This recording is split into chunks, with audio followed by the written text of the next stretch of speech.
तो जय हिंद एवरीवन, आप सबका हार्दिक अभिनंदन है आपके फेवरेट टॉप तक चैनल पे। और आशा है कि आप सब एकदम अच्छे होंगे, स्वस्थ होंगे और आपकी जो पढ़ाई है वो बहुत अच्छी चल रही होगी। उसी के साथ साथ आप सबको स्वतंत्रता दिवस की हार्दिक शुभकामनाएं। बस ऐसे ही जी जान लगा के जैसे आप अपने परिवार की सेवा करते हो, ऐसे ही आपको आपके देश की सेवा भी करनी है।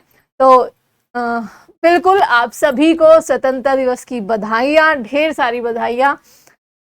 ओके और आज तो भाई डीपी वगैरह सबने अपनी लगा ली होगी ना, एक दिन तो बनता है। ओके चलिए, very good morning, very good morning. और देखो आज की क्लास जो है ना वो स्पेशल होने वाली है आपकी, जैसे कहते हैं ना कि मैराथन चलने वाली है आपकी लगातार क्लास। ओके होगा क्या इस क्लास में, आपके देखो 17 से एग्जाम शुरू हो रहे हैं। सबसे पहले तो आप सभी को एग्जाम शुरू हो जाएंगे आपके 17 से, और आपको ढेर सारी शुभकामनाएं आपके एग्जाम्स के लिए भी। बस आपको जरूरत है अपने कॉन्फिडेंस को बढ़ाने की, ओवर नहीं करना है लेकिन उसको कम भी नहीं करना है। जितनी आपने तैयारी की है डियर, यकीन मानिए वो बहुत अच्छी है अगर की है। ठीक है ओके तो क्लास को शुरू करेंगे, बट थोड़ा सा मैं आपको इंट्रोडक्शन दे दूं कि आज की क्लास में हम क्या करने वाले हैं। तो आज की पर्टिकुलर क्लास में हम करेंगे अपने पूरे भारतवर्ष के बारे में चर्चा। शुरू से करेंगे बिल्कुल उसके साइज और उसकी लोकेशन से लेकर उसमें क्या क्या चीजें हैं, हम सारे चीजों को topic wise topic, point wise point हम देखते चलेंगे। ठीक है भाई, तो बिल्कुल जो जो आपको पता होगा, ये दो उसमें फायदा करेंगी। अगर आपको पता होगा तो आपका एक रिवीजन हो जाएगा, समझ लो कि बस आपका पूरे इंडियन ज्योग्राफी का ना रिवीजन हो रहा है। ठीक है, आपको आता होगा, आपका रिवीजन हो जाएगा। कोई पॉइंट ऐसा हो गया कि आपको उसमें डाउट है, नहीं पता, उसका डियर आप नोट कर लेना या फिर अपना याद रखना। 2 बार याद करोगे यहाँ पे आराम से याद हो जाएगा, क्योंकि लास्ट में हमारी चीजें थोड़ी याद रहती है, लास्ट में दिमाग पे प्रेशर थोड़ा ज्यादा होता है। ओके और क्लास को शुरू करने से पहले सबसे पहले तो आप सभी जाकर क्लास को फटाफट से शेयर कर दो, और उसके बाद हम क्लास को शुरू करते हैं। डियर ऐप को डाउनलोड जरूर कर लेना, टॉप तक के ऐप को। वहां पर आपके नए नए कोर्सेज बहुत ज्यादा ऐड हुए हैं और बहुत ही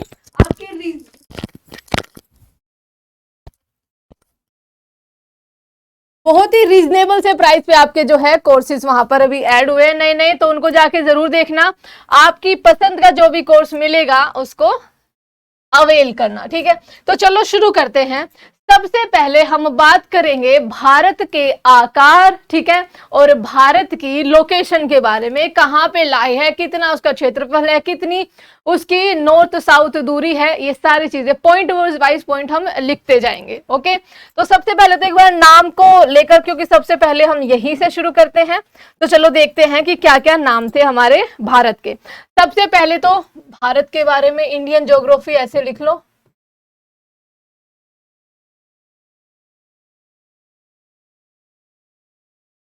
आज हम इंडियन ज्योग्राफी के कई सारे टॉपिक एक साथ करने वाले हैं।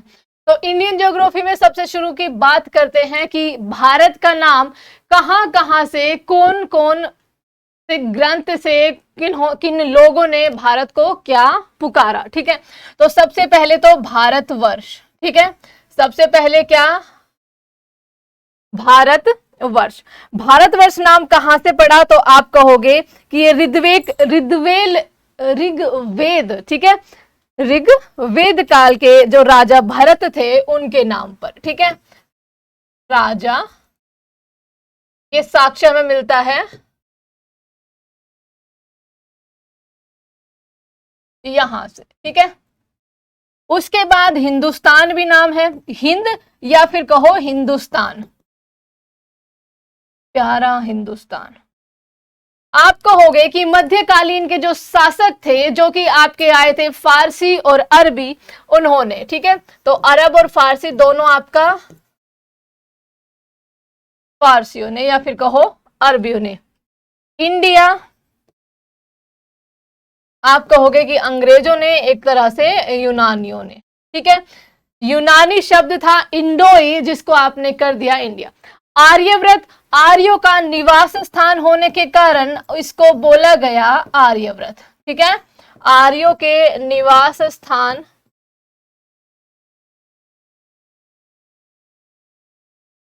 निवास स्थान होने के कारण। ठीक है, तो ये तो हो गई भाई नाम को लेकर चर्चा। अब बात करेंगे कि इसमें आपके कितने स्टेट हैं, और आपको ये मैप दिखाई दे रहा होगा आराम से, इसमें तो कोई दिक्कत नहीं आनी चाहिए। अब हम इसके चारों तरफ भारत के बारे में बात करेंगे कि भारत में आपकी क्या क्या चीजें हैं, कितना क्षेत्रफल घेरे हुए हैं, इस तरह से।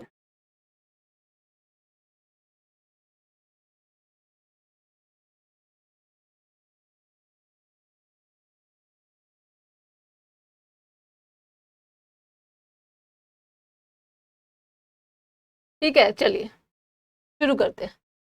सबसे पहले देखो, ये आपको भारत का मैप दिख रहा होगा। हमारे भारत में आज के टाइम पे 28 स्टेट है। ठीक है, भारत जो कि राज्यों का एक संघ है, आपका सबसे पहले आर्टिकल, संविधान के सबसे पहले आर्टिकल में यही बात लिखी रही है, राज्यों का संघ है, जिसमें आपके 28 राज्य है आज के टाइम पर और 8 यूनियन टेरिटरीज है। बट उससे भी पहले हम देख लेते हैं एक बार हमारे भारत का साइज और उसकी लोकेशन कहां पर है। तो सबसे पहले बात करेंगे, सबसे पहला पॉइंट आपका क्या आता है कि भाई इसकी लोकेशन कहां पर है, इसकी स्थिति आपसे पूछी जाती है। तो आप कहोगे कि इसकी लोकेशन जो है वो पूरी तरह से उत्तरी गोलार्ध में है और पूर्वी देशांतर में है। ठीक है, उत्तरी गोलार्ध में पहला पॉइंट, और पूर्वी देशांतर में, पूर्वी देशांतर में, ये हो गई इसकी स्थिति। इसका क्षेत्रफल कितना है, अगला पॉइंट। तो आप कहोगे कि हमारे भारत का क्षेत्रफल बड़ा ही सिंपल सा 32,87,263 वर्ग किलोमीटर है। ठीक है, क्या है, वर्ग किलोमीटर है, ये हमारे भारत का हो गया क्षेत्रफल। साथ साथ एक काम करना, बिल्कुल आप भी साथ साथ आंसर देते रहना, पॉइंट वाइज मैं आपसे सारी की सारी बातें यहां पर पूछने वाली हूं। ठीक है भाई, तो साथ साथ आप भी आंसर देते रहना। क्षेत्रफल कितना है, 32,87,263 वर्ग किलोमीटर, जो कि पूरे विश्व का, ठीक है, पूरे विश्व का कितना है, आप कहोगे कि पूरे विश्व का 2.4% है, पूरे विश्व का 2.4% है। हो गया भाई, चलिए उसके बाद अगला पॉइंट क्या आता है, आप कहोगे कि अगला पॉइंट आता है कि भारत का सबसे उत्तरी बिंदु। अब भारत के हम चारों कोनों के बारे में बात करेंगे। भारत का सबसे उत्तरी बिंदु कौन सा है, तो भारत का सबसे उत्तरी बिंदु, अगला पॉइंट, सबसे, उसके बाद ही अंदर स्टेटों के बारे में बात करेंगे। आप कहोगे कि वो है आपका इंदिरा कोल। ठीक है, क्या है आपका, इंदिरा कोल, ऐसे लिख लो, इंदिरा कोल। तो थोड़ा और छोटा कर लेंगे, इंदिरा कोल। उसके बाद सबसे दक्षिणतम बिंदु, सबसे दक्षिणतम बिंदु। अब हमारे भारत में, ठीक है, क्या है, एक तो ये लद्दाख से लेकर पूरी की पूरी, बीच में कोई वाटर सोर्स नहीं है, पूरा आपका लैंड एरिया है आपका कन्याकुमारी तक। ठीक है, उसके बाद बंगाल की खाड़ी में और अरब सागर में हमारे कुछ द्वीप भी मौजूद है। तो आपका बंगाल की खाड़ी में जहां तक हमारा लास्ट वाला क्या है, पॉइंट है, तो वो है आपका इंदिरा पॉइंट। मुख्य भूमि का आपका हो जाएगा केप कैमोरिन। तो पहले मैं लिख रही हूं इंदिरा पॉइंट, इंदिरा पॉइंट। ठीक है, और उसके बाद मैं मुख्य भूमि का लिख रही हूं, मुख्य भूमि आप कहोगे कि ये है आपका Cape Comorin Kanyakumari, Cape Comorin Kanyakumari. Indira Point को पिग्मेलियन पॉइंट भी बोला जाता है, जो कि आपका ग्रेट निकोबार पे स्थित है, सबसे लास्ट वाला बिंदु। ठीक है, ग्रेट निकोबार पर, इसको लिख लेना, ग्रेट निकोबार पर है। ठीक है, ओके। उसके बाद आगे चलो, उत्तरी हो गया, दक्षिणतम हो गया, सबसे पूर्वी बिंदु, सबसे पूर्वी बिंदु, पूर्व की तरफ। तो सबसे पूर्वी क्षेत्र हमारा पड़ता है अरुणाचल प्रदेश, सबसे पूर्व में। तो आपका सबसे पूर्वी बिंदु हो गया आपका किबीथू, कि बी थू अरुणाचल प्रदेश। उसके बाद सबसे पश्चिमी बिंदु, सबसे पश्चिमी बिंदु, सबसे पश्चिमी बिंदु वेस्टर्न मोस्ट आप कहोगे गौर माता, ठीक है, जो कि आपका कहां पर पड़ेगा, गुजरात में पड़ेगा, ठीक है, गुजरात में, क्योंकि भाई सबसे दक्षिण सबसे पश्चिम में आपका क्या है, गुजरात का है। अब एक बात यहां पे नोट करने की, देखो हमने आपका ये वाला रेड ले लेते हैं, ठीक है, हमने क्या किया है, हमने आपका सबसे उत्तरी बिंदु, सबसे पूर्वी बिंदु, सबसे दक्षिणतम मुख्य भूमिका और आपका सबसे पश्चिमी, हमने अभी ये किया, ये वर्गा मत मान लेना उसको, ठीक है, ओके। अब आपको पता है कि अगर ये लोकेशन आपकी इस तरह से क्वाड्रेटरल है, तो आपके कुछ अक्षांश भी आ रहे होंगे और आपके कुछ देशांतर भी आ रहे होंगे, जिनके बीच में भारत आपका है। तो सबसे पहले विस्तार में आप करोगे कि इसका अक्षांशीय विस्तार कितना है, ठीक है, भारत का अक्षांशीय विस्तार, पॉइंट नंबर जो भी आपका हो जाएगा अक्षांशीय विस्तार, ठीक है, फटाफट से करेंगे। उसके बाद आपके भारत में पर्वत आएंगे, उसके बाद भारत की नदियां आएंगी, भारत की नदियों के बाद भारत की जलवायु, जलवायु के बाद मिट्टी, सबके हम पॉइंट टू पॉइंट नोट करते जाएंगे। बस आप क्लास को जो है शेयर करके आ जाओ फटाफट से, ठीक है, ओके। अक्षांशीय विस्तार कितना है, तो आप कहोगे हम 0 डिग्री से चलेंगे, क्योंकि डियर 0 डिग्री से ऊपर से नीचे नहीं आना अक्षांशीय विस्तार में।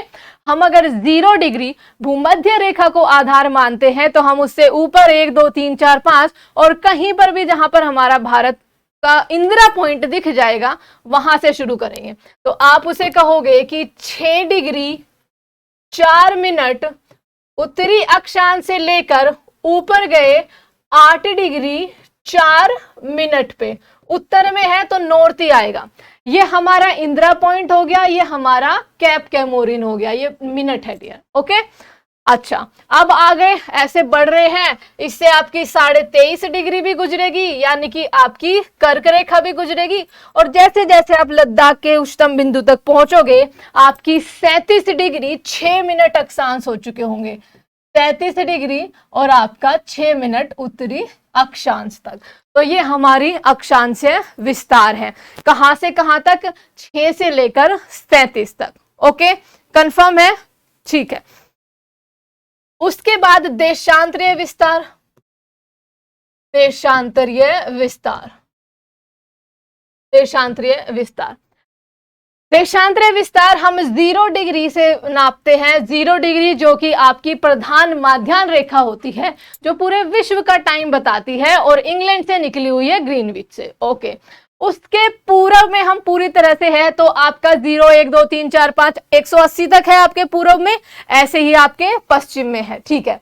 तो जैसे ही हम 0 से पूरब की तरफ बढ़ते हैं और आते आते हैं अपने गुजरात में आते हैं, तो वहां पर आपको मिलता है कितना, आप कहोगे 68 डिग्री 7 मिनट से लेकर, ठीक है, 68 डिग्री 7 मिनट से लेकर, और पूरी तरह से उत्तरी गोलार्ध में है, कहां तक चलोगे आप, चलते चलते आप यहाँ पे यूपी में जब आओगे तो वहां पे 82.5 डिग्री एक लाइन होगी देशांतरीय, जो हमारे भारत में बीचों बीच में रहेगी, ठीक है, इधर पूरब इधर पश्चिम, इधर पूरब इधर पश्चिम, वो हमारी समय रेखा है जो हमारे भारत का टाइम निर्धारित करती है। फिर थोड़ा आगे बढ़े और आपका जो अरुणाचल प्रदेश की लास्ट सीमा है, यहां तक आते आते 97 डिग्री 25 मिनट देशांतर आपके हो जाते हैं। ये हमारा देशांतरीय क्या हो गया, विस्तार हो गया। अब आपने देखा होगा कि अक्षांशीय विस्तार यानी कि लैटिट्यूड आपके एक्सटेंड में और लॉन्गिट्यूड एक्सटेंड में 2 ऐसी चीजें आई हैं जो आपसे बार बार पूछी जाती है कि भाई हमारे भारत से, ठीक है, पॉइंट अगला, भारत से एक कर्क रेखा गुजरती है, ठीक है, कर्क रेखा यानी कि 23.5 डिग्री गुजरती है, 23.5 डिग्री नॉर्थ गुजरती है, कितने राज्यों से, 8 राज्यों से। वो 8 राज्य क्या है, आप कहोगे गुजरात है, राजस्थान है, मध्य प्रदेश है, छत्तीसगढ़ है, झारखंड है, पश्चिम बंगाल है आपका, त्रिपुरा है और मिजोरम है। इनको जरा देख लेना, क्योंकि अभी यही लिखवा रही हूँ क्योंकि हम डियर आपका रिवीजन कर रहे हैं, JRM CJ PTM। ओके ठीक है। और 8 राज्यों से गुजरती है भारत से। कर्क रेखा 23.5 degree north, Tropic of Cancer. उसके बाद देशांतरीय विस्तार में हमारी प्रधान मध्य रेखा, ठीक है, हमारी, महान क्यों लिख दिया, महान तो भारत है। हमारी समय रेखा, ऐसे लिखो, समय रेखा वो कौन सी है, आप कहोगे 82.5 डिग्री ईस्ट, ठीक है, यानी कि 82.5 डिग्री पूर्वी देशांतर है, जो कि आपकी गुजर रही है उत्तर प्रदेश के इलाहाबाद यानी कि प्रयागराज कहीं के नैनी शहर से। कहीं उसमें आपका मिर्जापुर भी आ रखा है, तो उसको भी आप, अगर मिर्जापुर है तो नैनी नहीं होगा ऑप्शन में, ठीक है। ओके, अब ये कितने राज्यों से ऐसे गुजरती है, तो देखो उत्तर प्रदेश आपका क्या हो गया, छत्तीसगढ़ हो गया, उड़ीसा हो गया, आंध्र प्रदेश हो गया, ठीक है। यूपी, एमपी का भी थोड़ा सा भाई आपका जाता है, उसको भी ध्यान रखना।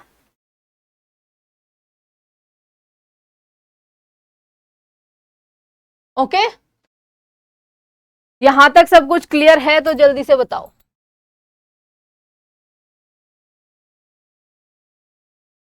उसके बाद फिर लंबाई पे चलेंगे।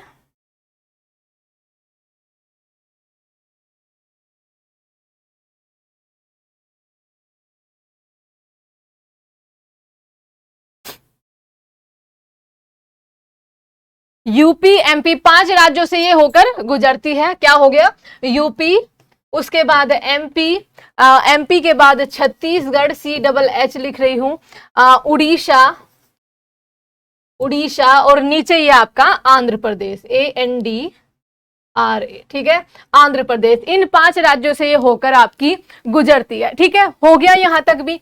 और इसमें क्या है, हाँ, और इसमें बात यहाँ पे ये आएगी कि अब विस्तार तो हो गया, अब आपकी बात आएगी कि लद्दाख यानी कि इंदिरा कोल से लेकर और आपका कन्याकुमारी तक, यानी कि उत्तर से दक्षिण तक भारत की मुख्य भूमि की लंबाई कितनी है, ठीक है, भारत की मुख्य भूमि की लंबाई कितनी है, तो उत्तर से दक्षिण का अधिकतम विस्तार जो है वो है 3214, ठीक है। आपकी नॉर्थ टू साउथ जो लंबाई है वो है 3214 किलोमीटर। अब सेम बात आपकी क्या होगी, सेम बात आपकी होगी कि पश्चिम से लेकर आपका पूर्व तक लंबाई कितनी है, इसको बांग्लादेश को मत ले लेना भाई पूर्व तक लंबाई आपकी कितनी है, पश्चिम से लेकर पूर्व तक, तो आप कहोगे 2933, ठीक है। तो आप यहाँ पे लिख लो वेस्ट टू ईस्ट आपकी कितनी है, 2933 किलोमीटर है। ये हमारी उत्तर से दक्षिण और आपका पूर्व से पश्चिम क्या हो गई, लंबाई होगी। अब बात आ गई आपकी कैसी, अब बात आएगी आपकी भारत के अंदर। चलो, आप कहोगे कि हमने अगर भारत का थोड़ा सा मैप देखा है तो वहां पर आपको वाटर बॉडी भी दिख रही है, वहां पे आपको दूसरे और देश भी दिख रहे हैं, यानी कि लैंड एरिया भी दिख रहे हैं। अब फटाफट से बात करेंगे भारत के पड़ोसी देशों के बारे में, ठीक है, भारत के पड़ोसी देशों के बारे में, या फिर सिंपल कहो भारत के आपके सीमाओं के बारे में, ठीक है। और मैप यही वाला रख लेते हैं, ओके, यहीं पे आ जाएगा। अपने पास भी वही मैप रखना, एक रिक्वेस्ट है ये आपसे, ठीक है। अब सबसे पहले भारत के पड़ोसी देश कितने हैं, आप कहोगे भारत के, आप सीमा लिख लो ऐसे, ठीक है, भारत की सीमा, भारत की सीमा लंबाई किसके साथ कितनी है, वाटर बॉडी के साथ कितनी है, और आपकी अदर लैंड्स के साथ कितनी है। यहां से अब आपका क्वेश्चन आता है कि भारत की पड़ोसी देश कितने हैं, तो आप कहोगे भारत के पड़ोसी देश नंबर 1 पाकिस्तान, ठीक है, अफगानिस्तान, नंबर 3 चाइना या फिर तिब्बत, ठीक है, नंबर 4 आपका नेपाल, 5 हो गया भूटान, और 6 हो गया आपका म्यांमार, और 7वां ये क्या हो गया आपका, आपका हो गया 7वां हो गया बांग्लादेश। ठीक है, यहां पे मैंने नोट कर दिया। अब हमारी पूरी जो लैंड एरिया है, हमारा जो स्थल सीमा है, जिसमें हमें हमारी जो सीमा है भारत की पानी से नहीं मिलती, जैसे गुजरात की मिलती है, महाराष्ट्र की मिलती है, पानी से मिलती है, अरब सागर से मिलती है, बट यहां पे हम कर रहे हैं कि वो सीमा भारत की जो किसी लैंड से, किसी भूमि से ही मिलती है। तो चारों तरफ जो ये 7 देश हैं, देश हैं, इनको लिखो। भारत की सीमा यानी कौन सी, सबसे पहले आप कहोगे सबसे पहले हम करेंगे स्थल सीमा को, तो वो कितनी है, आप कहोगे 15,200 किलोमीटर की पूरी भारत की स्थल सीमा है, जिसमें आपके 7 पड़ोसी देश संलग्न हैं। तो सबसे पहले सबसे बड़ी सीमा आपकी बांग्लादेश के साथ है, बांग्लादेश के साथ है 4096 किलोमीटर की, 4096 किलोमीटर की। ठीक है, और तो कुछ नहीं रहा ना भाई इसमें। इंदिरा, हाँ बिल्कुल, किबीथू अरुणाचल प्रदेश, गुहार मोती आपका कच्छ जिला गुजरात का, कैप कैमोरिन हो गया। राज्य तो हम बाद में करेंगे, पहले हम हमारी माध्यान्ह रेखा 82.5 डिग्री वो भी हो गई। अच्छा, हम ग्रीनविच से कितने आगे है, ये क्वेश्चन भी आपका पूछा जाता है ना। तो अगर बाय चांस पूछ ले कि हम ग्रीनविच से कितने आगे हैं, तो हम ग्रीनविच यानी कि 0 डिग्री देशांतर से 5.5 घंटे आगे हैं, क्योंकि हम पूरब की तरफ है, 5.5 घंटे आगे है। मैं यहाँ पे प्लस का निशान लगा रही हूं, आगे है, क्या है, आगे है। 4096 किसके साथ हो गई, बांग्लादेश के साथ हो गई। उसके बाद हमारी सबसे बड़ा बॉर्डर चीन के साथ है 3488 किलोमीटर का। उसके बाद हमारा सबसे बड़ा बॉर्डर पाकिस्तान के साथ है, पाक के साथ क्या हो गया, ये 3323। पाकिस्तान के बाद आपका नेपाल आ जाएगा। नेपाल के साथ जो हमारी सीमा लगती है वो लगती है आपकी 1751 किलोमीटर। ये सारी राशियां आपकी क्या है, किलोमीटर में है। नेपाल के बाद म्यांमार के साथ हमारी पूर्वी राज्य, ठीक है, क्या कहेंगे, नॉर्थ ईस्टर्न राज्य लगते हैं, जो कि आपका बॉर्डर रखते हैं 1643 किलोमीटर का। उसके बाद कितना हो गया, 1 2 3 4, हाँ, उसके बाद आपका आ गया भूटान। भूटान के साथ हमारी जो बाउंड्री लगती है वो कितनी है डियर, आप कहोगे 699, मात्र 699 किलोमीटर की, जो कि लद्दाख का एरिया लगता है। भूटान के बाद आपका अफगानिस्तान आ गया, अफगानिस्तान, इसके साथ हमारी 106 किलोमीटर की बाउंड्री लगती है, जो कि आपकी लद्दाख एरिया की है।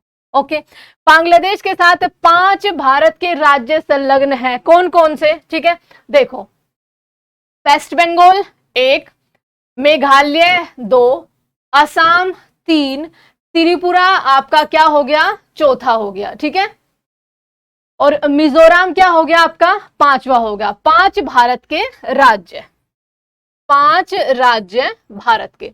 चाइना के साथ आपके कितने राज्य संलग्न हैं, तो हिमाचल प्रदेश, उत्तराखंड, सिक्किम, अरुणाचल प्रदेश, तो 1 2 3 4 और 1 यूनियन टेरिटरी, 4 + 1 लद्दाख जो है वो आपकी यूनियन टेरिटरी है। 4 राज्य और 1 आपकी यूनियन टेरिटरी। पाकिस्तान के साथ देखो, गुजरात 1, राजस्थान 2, पंजाब 3 राज्य और 2 यूनियन टेरिटरी। पाकिस्तान के साथ 3 राज्य और 2 आपकी यूटी। नेपाल के साथ देखो, नेपाल के साथ उत्तराखंड 1, उत्तर प्रदेश 2, बिहार 3, आपका वेस्ट बंगाल 4 और सिक्किम आपका 5, ठीक है। नेपाल के साथ कितने राज्य हो गए आपके, 5 राज्य हो गए, 5 राज्य। म्यांमार के साथ आ जाओ, म्यांमार के साथ अरुणाचल, नागालैंड, मणिपुर, मिजोरम, तो 4 राज्य आपके हो जाएंगे। भूटान के साथ आपके सिक्किम, पश्चिम बंगाल, असम, अरुणाचल प्रदेश, 4 राज्य हो जाएंगे। और आपका अफगानिस्तान के साथ 1, यानी कि अकेला आपका लद्दाख राज्य, ठीक है, लद्दाख राज्य हो गए भाई पड़ोसी देशों की सीमा। अब इधर अगर भारत की स्थल सीमा है तो इधर आपकी तट सीमा कितनी है, ठीक है, तट सीमा यानी कि आपकी कोस्टल लेंथ। अब देखो, कोस्टल लेंथ वो लेंथ की भारत की कोई आपका स्थल खंड है और उसका जो भी हिस्सा समुद्र से संलग्न है, हम उसके बारे में बात कर रहे हैं, उसको कहते हैं तट। समुद्र से भूमि का जुड़ा हुआ हिस्सा क्या कहलाता है? आपका तट कहलाता है। ठीक है, तो हम प्रायद्वीपीय भारत की बात कर रहे हैं, तो सबसे पहले तो तट सीमा में हमारे 9 तो राज्य आते हैं, प्लस हमारी 4 यूनियन टेरिटरी आती हैं। 9 राज्यों में आपका गुजरात है। ठीक है, 9 राज्यों में। अच्छा, सीमा कितनी है आपकी? देखो, कुल सीमा लगाओ, बिल्कुल जल्दी जल्दी से ही कर रहे हैं। ओके, तो क्योंकि कई सारे चैप्टर हैं आपके जो लगातार आपके होने हैं। ओके, ठीक है। सबसे पहले तो टोटल लेंथ, तो आप कहोगे टोटल लेंथ है 7517 किलोमीटर।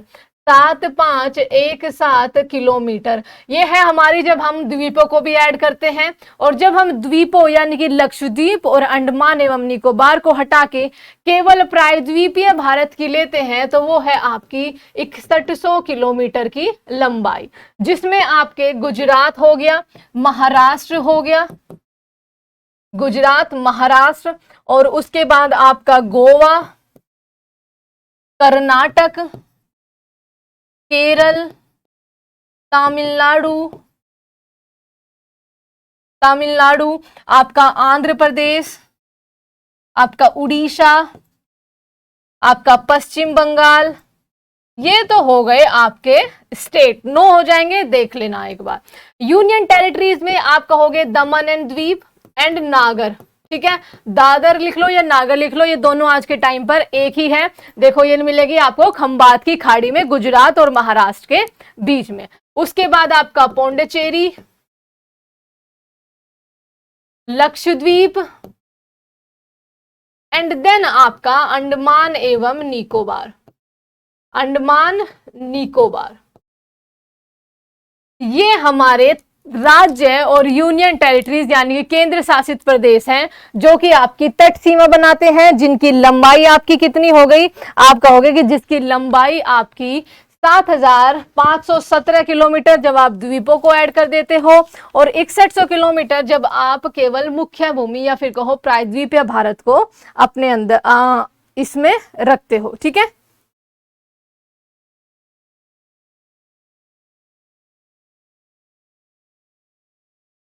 अगला क्वेश्चन, आपकी मानक समय रेखा जो अभी आपने बताई क्या है? 82.5 डिग्री। और आपकी कर्क रेखा भी भारत से गुजर रही है। ये दोनों एक दूसरे को जहां पर काटती है वो है आपका एरिया, ये रहा जी आपका छत्तीसगढ़। ठीक है, कहां पर? छत्तीसगढ़। तो आप ऐसे लिखोगे कि 23.5 डिग्री नॉर्थ प्रतिच्छेद करती है किसको? 82.5 डिग्री ईस्ट को। कहां पर? आप कहोगे छत्तीसगढ़ में। छत्तीसगढ़ में। ठीक है भाई, छत्तीसगढ़ में। ओके, क्लियर है यहां तक? चलिए अगला पॉइंट,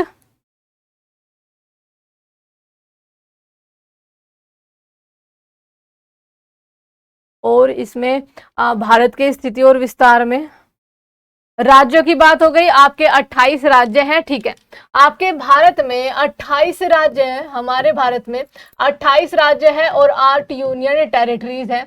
28 राज्य आपको पता ही है और 8 यूनियन टेरिटरीज, ऐसे ही गिन लो। आप कहोगे यहीं से चल लेते हैं।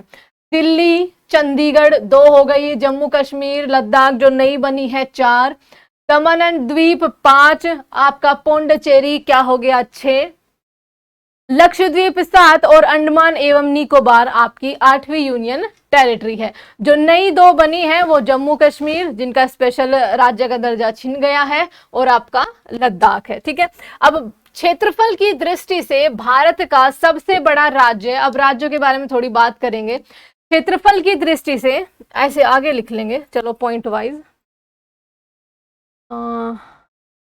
ठीक है, जैसे क्षेत्रफल की दृष्टि से भारत का सबसे बड़ा राज्य कौन सा है? क्षेत्रफल की दृष्टि से भारत का सबसे बड़ा राज्य,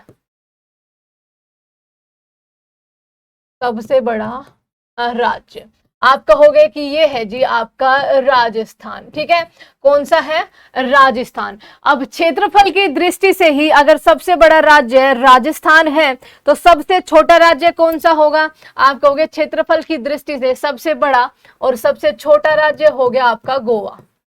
छोटा राज्य क्या हो गया, गोवा, जिसकी राजधानी क्या है, पणजी है। क्षेत्रफल की दृष्टि से सबसे बड़ा आपका। अब जैसे केंद्र शासित प्रदेश ले लो, क्षेत्रफल की दृष्टि से केंद्र शासित प्रदेश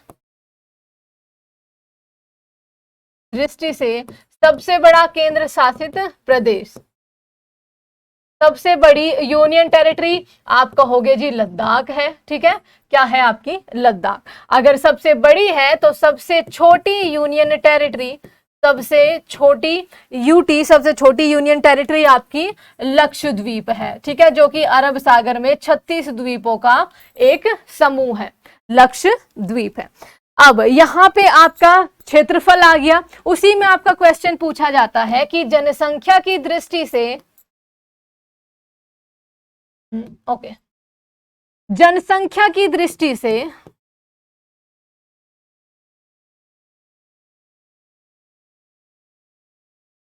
भारत का सबसे नंबर 1 राज्य, बड़ा बड़ा बड़ा दैट मीन्स जिसमें जनसंख्या ज्यादा है, एरिया की बात नहीं। टॉप 4 आपके अगर ले ले तो राजस्थान, मध्य प्रदेश, महाराष्ट्र और यूपी, ठीक है, ऐसे कर लेना, बड़ा राज्य। तो आप कहोगे कि ये है आपका उत्तर प्रदेश, ठीक है, क्या है, उत्तर प्रदेश। अब सबसे बड़ा राज्य जनसंख्या की दृष्टि से तो सबसे छोटा राज्य भी होगा, सबसे छोटा राज्य जिसमें सबसे कम जनसंख्या रहती है, तो आप कहोगे कि सबसे बड़ा उत्तर प्रदेश हो गया और सबसे छोटा आपका सिक्किम हो जाएगा, ठीक है, क्या हो जाएगा, सिक्किम हो जाएगा। सभी को फिर से स्वतंत्रता दिवस की बहुत सारी बधाइयां। बस क्लास को ना शेयर करते रहो फटाफट से, क्लास की शेयरिंग नहीं रुकनी चाहिए आपकी। ओके, अब अगर आपका केंद्र राज्य हो गए तो क्षेत्रफल के बारे में बात हो गई, अब जनसंख्या के बारे में भी कर ले। जनसंख्या की दृष्टि से, जनसंख्या की दृष्टि से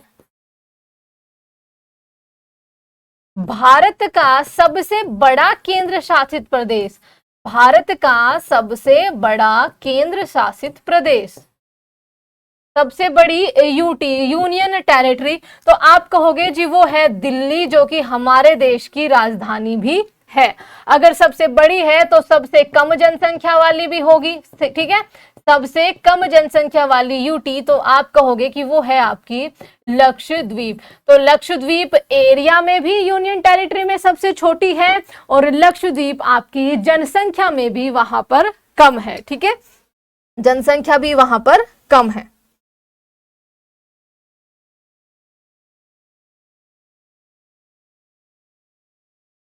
अब यहां से बात आती है आपके उत्तर पूर्वी राज्यों की, अगर राज्यों की ही बात हो रही है तो एक आपका बहुत ज्यादा पूछे जाने वाला क्वेश्चन क्या है आपका, कि ये बताओ कि 7 बहनें, ठीक है, 7 बहनें यानी कि 7 सिस्टर्स किसको बोलते हैं, 7 सिस्टर। तो 7 सिस्टर्स हैं आपके उत्तर पूर्वी राज्य के 7 राज्य, ठीक है, हमारे नॉर्थ ईस्टर्न 7 राज्य जो कि आपके शुरू होते हैं कहां से, अरुणाचल प्रदेश से, अरुणाचल प्रदेश, अरुणाचल प्रदेश। उसके बाद बस नीचे ऐसे घुमा के ले आओ डियर, उसके बाद क्या आएगा, आप कहोगे उसके बाद तो नागालैंड आएगा, नागालैंड के बाद आपका मणिपुर आएगा, मणिपुर के बाद आपका मिजोरम आ जाएगा, मिजोरम के बाद आपका त्रिपुरा आ गया, त्रिपुरा के बाद मेघालय आ गया, मेघालय के बाद बीचों बीच में आपका क्या आ गया, असम आ गया, ठीक है, क्या आ गया, असम आ गया। 1 2 3 4 5 6 और 7। असम ऐसा स्टेट है जिसकी बाउंड्री इन सबसे लगती है, ठीक है, किनसे लगती है, सबसे। एक क्वेश्चन आपसे पूछा जाता है, जो ये आपका त्रिपुरा स्टेट है, इसकी जो तीनों तरफ से किससे घिरा है, बांग्लादेश से घिरा है, तीनों तरफ से बांग्लादेश से घिरा है, बांग्लादेश से घिरा है। असम, हाँ यहां से एक क्वेश्चन और आएगा, भारत में 28 स्टेटों में से वो कौन सा स्टेट है जो सबसे ज्यादा स्थल सीमाएं बनाता है, सबसे ज्यादा दूसरे राज्यों से सीमा बनाता है? तो आपका क्वेश्चन यहाँ पे ये पॉइंट बना के लिख रही हूं, उत्तर प्रदेश, ठीक है, इसका आंसर क्या है? उत्तर प्रदेश सबसे ज्यादा 8 राज्यों से सीमा बनाता है। और वो 8 राज्य कौन कौन से हैं? आप कहोगे कि वो 8 राज्य, जस्ट घुमा लो, सबसे छोटी सीमा इसकी हिमाचल प्रदेश के साथ। कई बार ये सबसे छोटी सीमा वाला क्वेश्चन भी आपसे पूछ लिया जाता है। देखो ये है आपका उत्तर प्रदेश, यूनियन टेरिटरी दिल्ली को लगा लेना भाई एक। देखो उत्तराखंड 1, हिमाचल प्रदेश 2, हरियाणा 3, राजस्थान 4, मध्य प्रदेश 5, छत्तीसगढ़ 6, झारखंड 7 और आपका बिहार 8 और +1 यूनियन टेरिटरी, ठीक है। सबसे छोटी सीमा आपकी हिमाचल प्रदेश के साथ है और सबसे बड़ी सीमा आपकी मध्य प्रदेश के साथ है। तो कौन कौन से राज्य हैं? आप कहोगे उत्तराखंड, हिमाचल प्रदेश, HP लिख लो, उसके बाद नीचे जस्ट आए हरियाणा, ठीक है, हरियाणा के बाद आपके और आए राजस्थान के बाद मध्य प्रदेश के बाद आपका छत्तीसगढ़ के बाद झारखंड और झारखंड के ऊपर आपका बिहार, ठीक है। घुमा लिया चारों तरफ। इनमें से सबसे छोटी आपकी किसकी है? हिमाचल प्रदेश की, और सबसे बड़ी आपकी मध्य प्रदेश की सीमा लगती है 8 राज्यों के साथ। उसके बाद दूसरे नंबर पर नाम आता है असम का। असम की जो सीमा है वो 7 राज्यों के साथ लगती है। असम की सीमा 7 राज्यों के साथ लगती है। 6 तो ये हो गए आपके कौन से? तो आप कहोगे कि 6 तो हो गए आपके जो 7 बहनों में से हैं, असम के चारों तरफ वो घूम रहे हैं, ठीक है। और एक हो गया आपका पश्चिम बंगाल, जो नीचे से ऊपर की तरफ जा रखा है। देखो पश्चिम बंगाल बंगाल की खाड़ी से और आपका ऐसे लंबाई में ये जा रखा, और ये पीला पीला दिख रहा है ये असम है डियर, इससे इसकी क्या लगती है? बाउंड्री लगती है। एक क्वेश्चन ये पूछा जाएगा कि वो कौन सा स्टेट है जो आपका सिक्किम को 7 बहनों से अलग करता है? तो आप कहोगे वो पश्चिम बंगाल ही है, क्योंकि बीच में वो ना आता। चिकन नेक क्या है? चिकन नेक भी आपसे पूछ लेते हैं। चिकन नेक इसी में लिख लो, चिकन नेक। आप कहोगे कि ये है सिक्किम, भारत की चिकन नेक सिक्किम, ठीक है, सिक्किम। और भाई 8 राज्यों से मिलती है और एक आपकी यूनियन टेरिटरी, ये लिख लेना 8 राज्य +1 यूटी यानी कि दिल्ली। 8 राज्य +1 यूटी दिल्ली।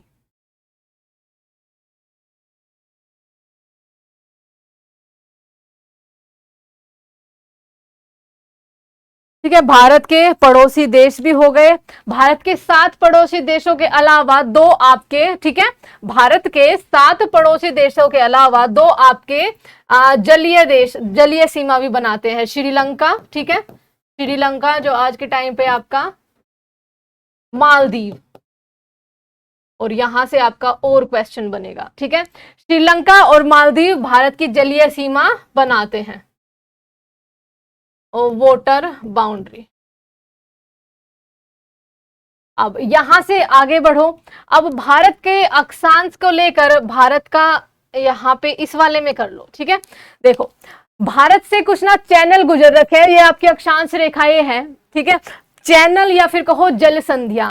तो भारत और श्रीलंका के बीच में जो जल संधि है उसको कहते हैं पाक जल संधि, ठीक है, पाक जल संधि। अंडमान और निकोबार, आप सबको पता है कि अंडमान और निकोबार को बांट दिया गया है अंडमान में और निकोबार में। अंडमान और निकोबार के बीच में जो पानी का रास्ता है उसको क्या बोला गया है? आप कहोगे कि उसको बोला गया है 10 डिग्री चैनल, ठीक है, 10 डिग्री चैनल।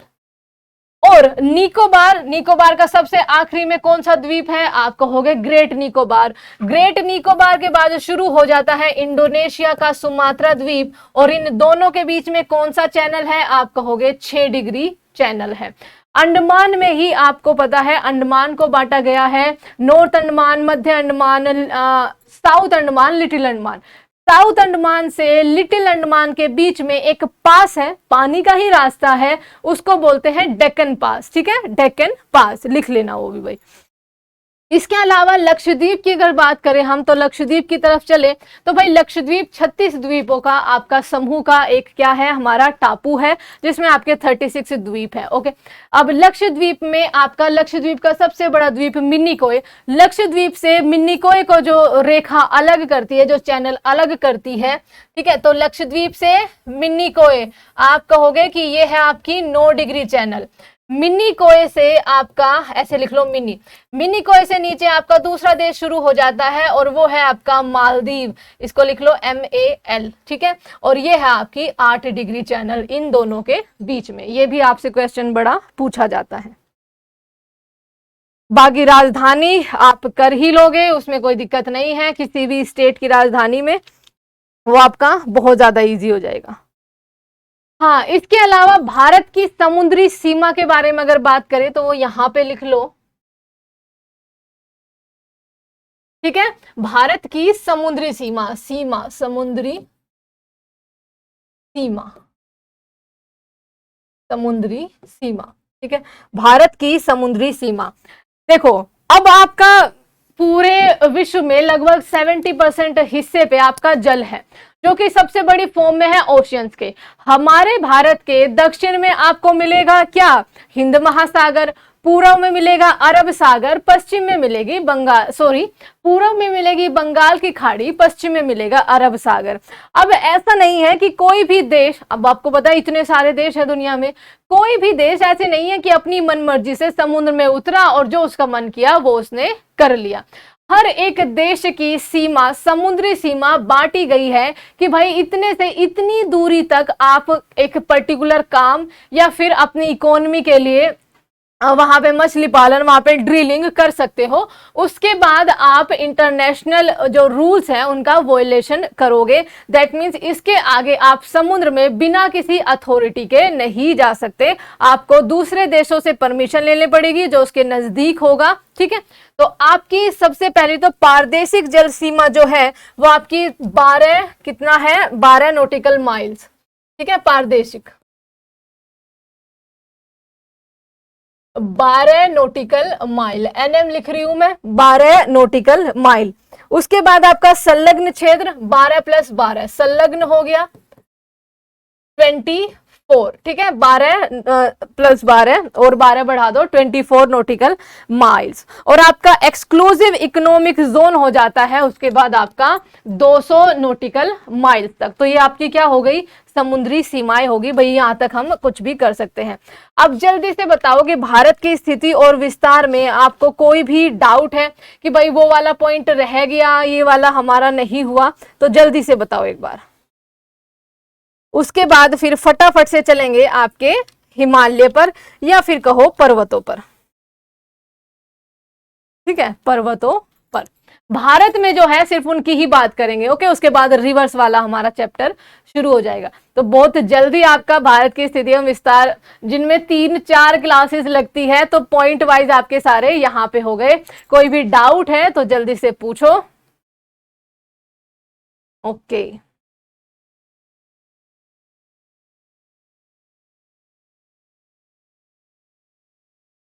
बताइए फटाफट से, जल्दी से डाउट पूछो भाई। ठीक है, और कुछ मेरे हिसाब से नहीं बचा है। राजधानी आप स्टेटों की अपने खुद से करोगे, ये आपके लिए होमवर्क है। बाकी यहाँ पे भी सारी राजधानी आपको बोर्ड पे भी दिख ही रही होगी। छत्तीसगढ़ की राजधानी आपकी रायपुर हो गई, उड़ीसा की भुवनेश्वर, झारखंड की रांची, वेस्ट बंगाल की कोलकाता, बिहार की पटना, उत्तर प्रदेश की लखनऊ, भोपाल आपकी मध्य प्रदेश की हो जाएगी, गुजरात गांधीनगर, राजस्थान की जयपुर, महाराष्ट्र की मुंबई, आपकी आंध्र प्रदेश की अमरावती, कर्नाटक की बेंगलोर, तमिलनाडु की आपकी चेन्नई, केरला की आपकी तिरुवनंतपुरम, सारा कर लोगे आप आसाम से। असम की हो गई आपकी दिसपुर, मेघालय की शिलोंग, मणिपुर की इम्फाल, मिजोरम की राजधानी आइजवाल, आपकी अरुणाचल प्रदेश की ईटानगर, नागालैंड की कोहिमा, और क्या रह गया आपका सिक्किम का आपका गंगटोक हो गई, वेस्ट बंगाल की कोलकाता हो गई और हो गए। लद्दाख की राजधानी आपकी लेह हो गई, जम्मू कश्मीर श्रीनगर, हिमाचल प्रदेश की आपकी शिमला हो गई और धर्मशाला गर्मी और सर्दी दोनों की होती है। उत्तराखंड की देहरादून हो गई आपकी राजधानी, पंजाब और हरियाणा की आपकी चंडीगढ़ हो गई, यूटी दिल्ली की दिल्ली है ही। चलिए अब चलते हैं भारत के पर्वतों के बारे में बात करने, और भारत के पर्वतों में हम सबसे पहले करेंगे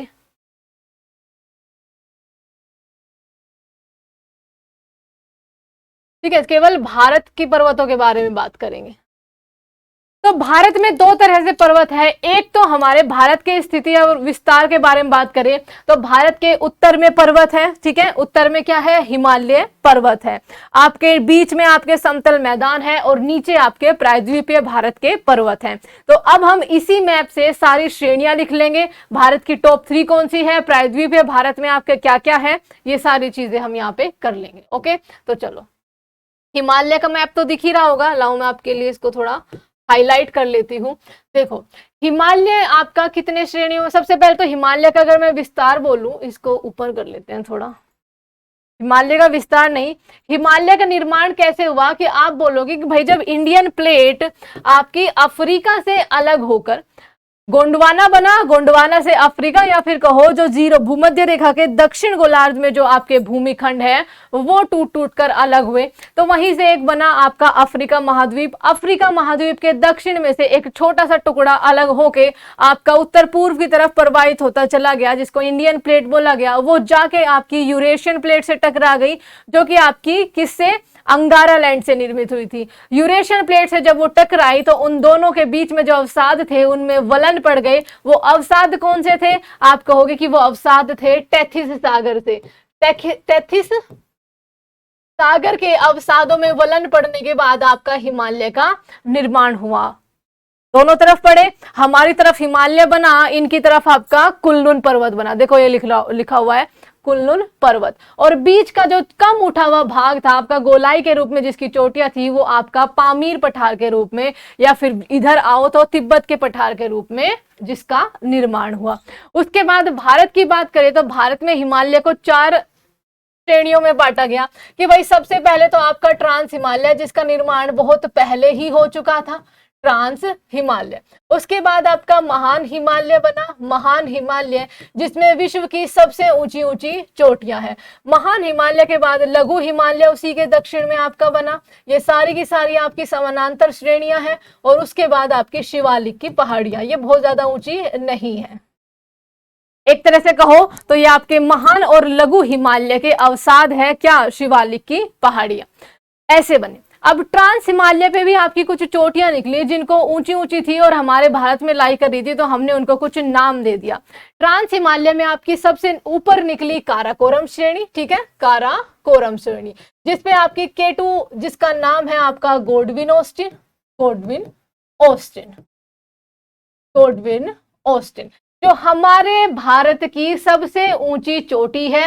Karakoram actually K1, K2, K3, K4 इस तरह से आपकी पूरी फैली हुई है। उसमें जो K2 है वो आपकी सबसे ऊपर उभरी हुई है, सबसे ऊंची हो गई, हमारे भारत में है, मतलब पीओके वाले स्थान पर है जो कब्जा कर रखा है। तो K2 हमारे भारत की सबसे ऊंची है, सबसे ऊंची भारत की, ठीक है, हिमालय की मत मान लेना। K2 सबसे ऊंची, जिसकी आपकी ऊंचाई है 8611, यहाँ पे लिख लो 8611 मीटर में होगी। पहाड़ों की ऊंचाई सारी पर्वतों की मीटर में होगी। उसके बाद उसी के दक्षिण में आपकी क्या है, लद्दाख रेंज आ गई। लद्दाख रेंज को इधर रख लो। लद्दाख रेंज पे आपका विश्व का सबसे खड़ी ढाल वाला पर्वत राकापोशी शिखर है लद्दाख रेंज पे। उसके बाद आपकी तीसरे पे आ गई जास्कर श्रेणी। तो काराकोरम, लद्दाख और जास्कर, इन दोनों के बीच में से ये आपको दिख रही है ना सिंधु नदी, सिंधु नदी बह रही है।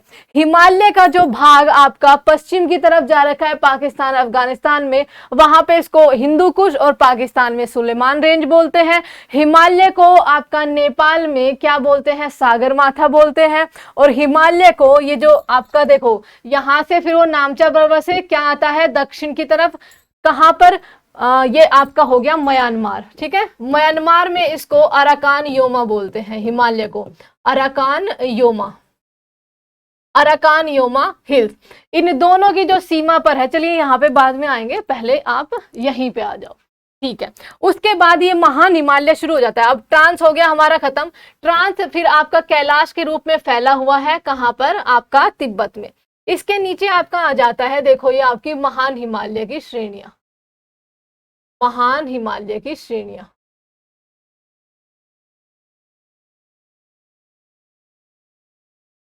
महान हिमालय की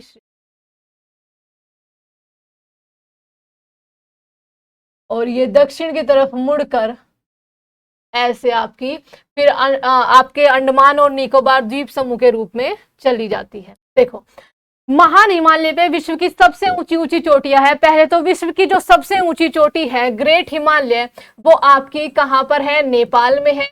इसकी लंबाई 8850 आपकी क्या है? मीटर में है। इसको नेपाल में क्या कहते हैं? सागर माथा कहते हैं। माउंट एवरेस्ट इसका नाम है, ठीक है। माउंट एवरेस्ट विश्व की सबसे ऊंची चोटी। उसके बाद अगर हमारे भारत में बात करो तो हमारे भारत में जो सबसे मोस्ट इंपोर्टेंट है,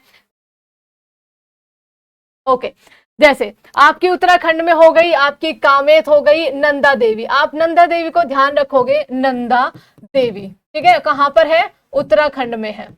7811 के हिसाब 78 समथिंग कुछ है वही इसकी, नंदा देवी 7817 लिखो, 7817, ठीक है। 7817 मीटर इसकी लंबाई है। ये हमारे भारत की जो है, यहाँ पे लिख रही हूं मैं 3 चोटियों के नाम, K2 Godwin Austin, Kanchenjunga, Kanchenjunga,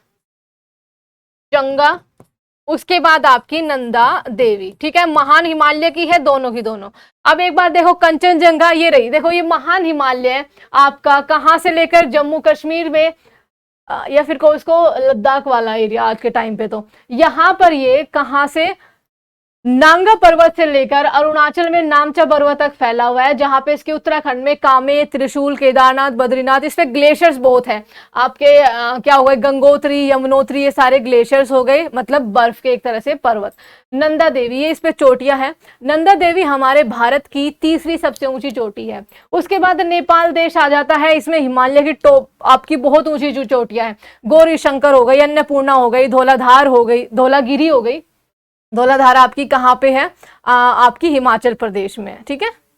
Dhauladhar range जो कि आपकी लघु हिमालय पे आएगी, ठीक है। आपकी मैकाल हो गई, मैकालू हो गई, आपकी मनसालू हो गई, और आपकी गौरीशंकर तो हो ही गया, माउंट एवरेस्ट अपने आप में अलग में है। चो ओयू हो गई। ये आपकी बहुत ऊंची ऊंची चोटियां हैं नेपाल में। नेपाल के बाद जब सिक्किम आता है बिल्कुल बॉर्डर पे, तो यहाँ पे आपकी है कंचनजंगा, जो हमारे भारत की 8598 मीटर के साथ हमारे भारत की दूसरी सबसे ऊंची चोटी है। एंड फिर ये अरुणाचल प्रदेश में आपकी डफला मिरी मिशी अबोर के रूप में फैली हुई है, एंड देन दक्षिण की तरफ मुड़ जाती है। तो सबसे पहले K2 गोडविन ऑस्टिन 8611 भारत की सबसे ऊंची, highest in India, highest in India. Kanchenjunga आपकी हो गई हमारे भारत की दूसरी सबसे ऊंची। कंचनजंगा है आपकी 8598 मीटर के हिसाब से सेकंड नंबर पे आती है। नंदा देवी हो गई आपकी 7817 मीटर के साथ आपकी थर्ड सबसे ऊंची चोटी हमारे भारत की, ठीक है।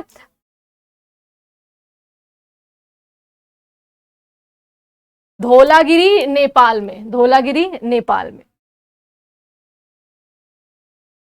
अब देखो ये तो हो गई आपकी महान हिमालय। अब महान हिमालय पे आपके कुछ ग्लेशियर्स, यानी कि महान हिमालय और ट्रांस हिमालय पे कुछ आपके ग्लेशियर्स भी हैं, उनको भी याद रख लेना।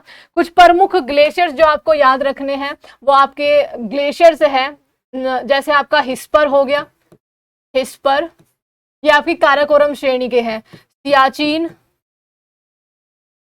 पाइफो, वोल्टेरो, वोल्टेरो, बाइफो, वोल्टेरो, ये आपके कुछ ग्लेशियर्स हैं।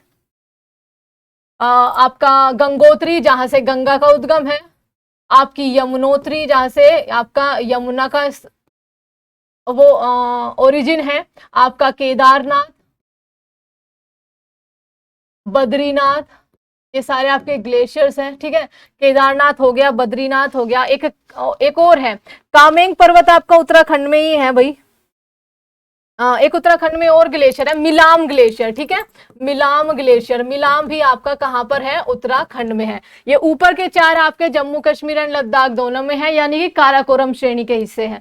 नीचे के ग्लेशियर्स गंगोत्री, यमुनोत्री, केदारनाथ, बद्रीनाथ, मिलाम ग्लेशियर उत्तराखंड के ग्लेशियर्स है। ओके, उसके बाद आ जाओ आप लघु हिमालय पे। तो लघु हिमालय की चोटियां जो है आपकी कैसे फैली हुई है, तो लघु हिमालय आप कहोगे, दूसरे पेन से कर लेते हैं, लघु हिमालय, जिसको लेसर हिमालय भी बोलते हैं और मध्य हिमालय भी, लेसर या फिर मध्य हिमालय, क्योंकि आपका महान और शिवालिक के बीच में आता है हिमालय। ठीक है भाई, ओके। वैसे क्लास तो सही लग रही है ना, कि सारे के सारे पॉइंट वाइज आपको आपका रिवीजन हो रहा है। ओके, चलिए, कोई भी डाउट होगा आप पूछ लेना, अभी नहीं तो ऑफलाइन होते ही मैं आपको जरूर उसका आंसर कर दूंगी। ठीक है, लघु हिमालय आपका जम्मू कश्मीर से लेकर JNK में किस श्रेणी में है, आप कहोगे पीर पंजाल श्रेणी में है। जम्मू कश्मीर में ये फैला हुआ है आपका पीर पंजाल श्रेणी में। आपका हिमाचल प्रदेश में ये फैला हुआ है धौलाधार रेंज के रूप में, धौलाधार रेंज के रूप में। यूके यानी कि उत्तराखंड में फैला है आपका मसूरी हिल्स के रूप में, मसूरी हिल्स के रूप में। और आपका नेपाल में जाकर ये आपका महान हिमालय में मिल जाता है, और नेपाल में ये महाभारत रेंज के रूप में दिखाई देता है। ठीक है, महाभारत रेंज के रूप में, महाभारत श्रेणी के रूप में। उसके बाद ये आपका मिल जाता है कहां पर, महान हिमालय में। क्लियर है यहाँ पर पीर पंजाल। अब देखो यहां से महान हिमालय और लघु हिमालय के बीच में क्या पाई जाती है, ये जो बीच में मैं ऐसे निशान लगा रही हूं, आप कहोगे कि घाटी पाई जाती है। लघु हिमालय 2 पर्वतों के बीच में पाई जाने वाली, ऊंचे ऊंचे पर्वतों के बीच में पाई जाने वाली जगह क्या कहलाती है, घाटी कहलाती है। महान हिमालय और लघु हिमालय के बीच में आपको घाटियां मिलेंगी। कश्मीर घाटी हो गई आपकी, ठीक है, कश्मीर घाटी हो गई, कुल्लू घाटी हो गई, कांगड़ा घाटी हो गई आपकी, दार्जिलिंग घाटी हो गई, डलहौजी घाटी हो गई, और आपकी, ठीक है, घाटियां पाई जाती है।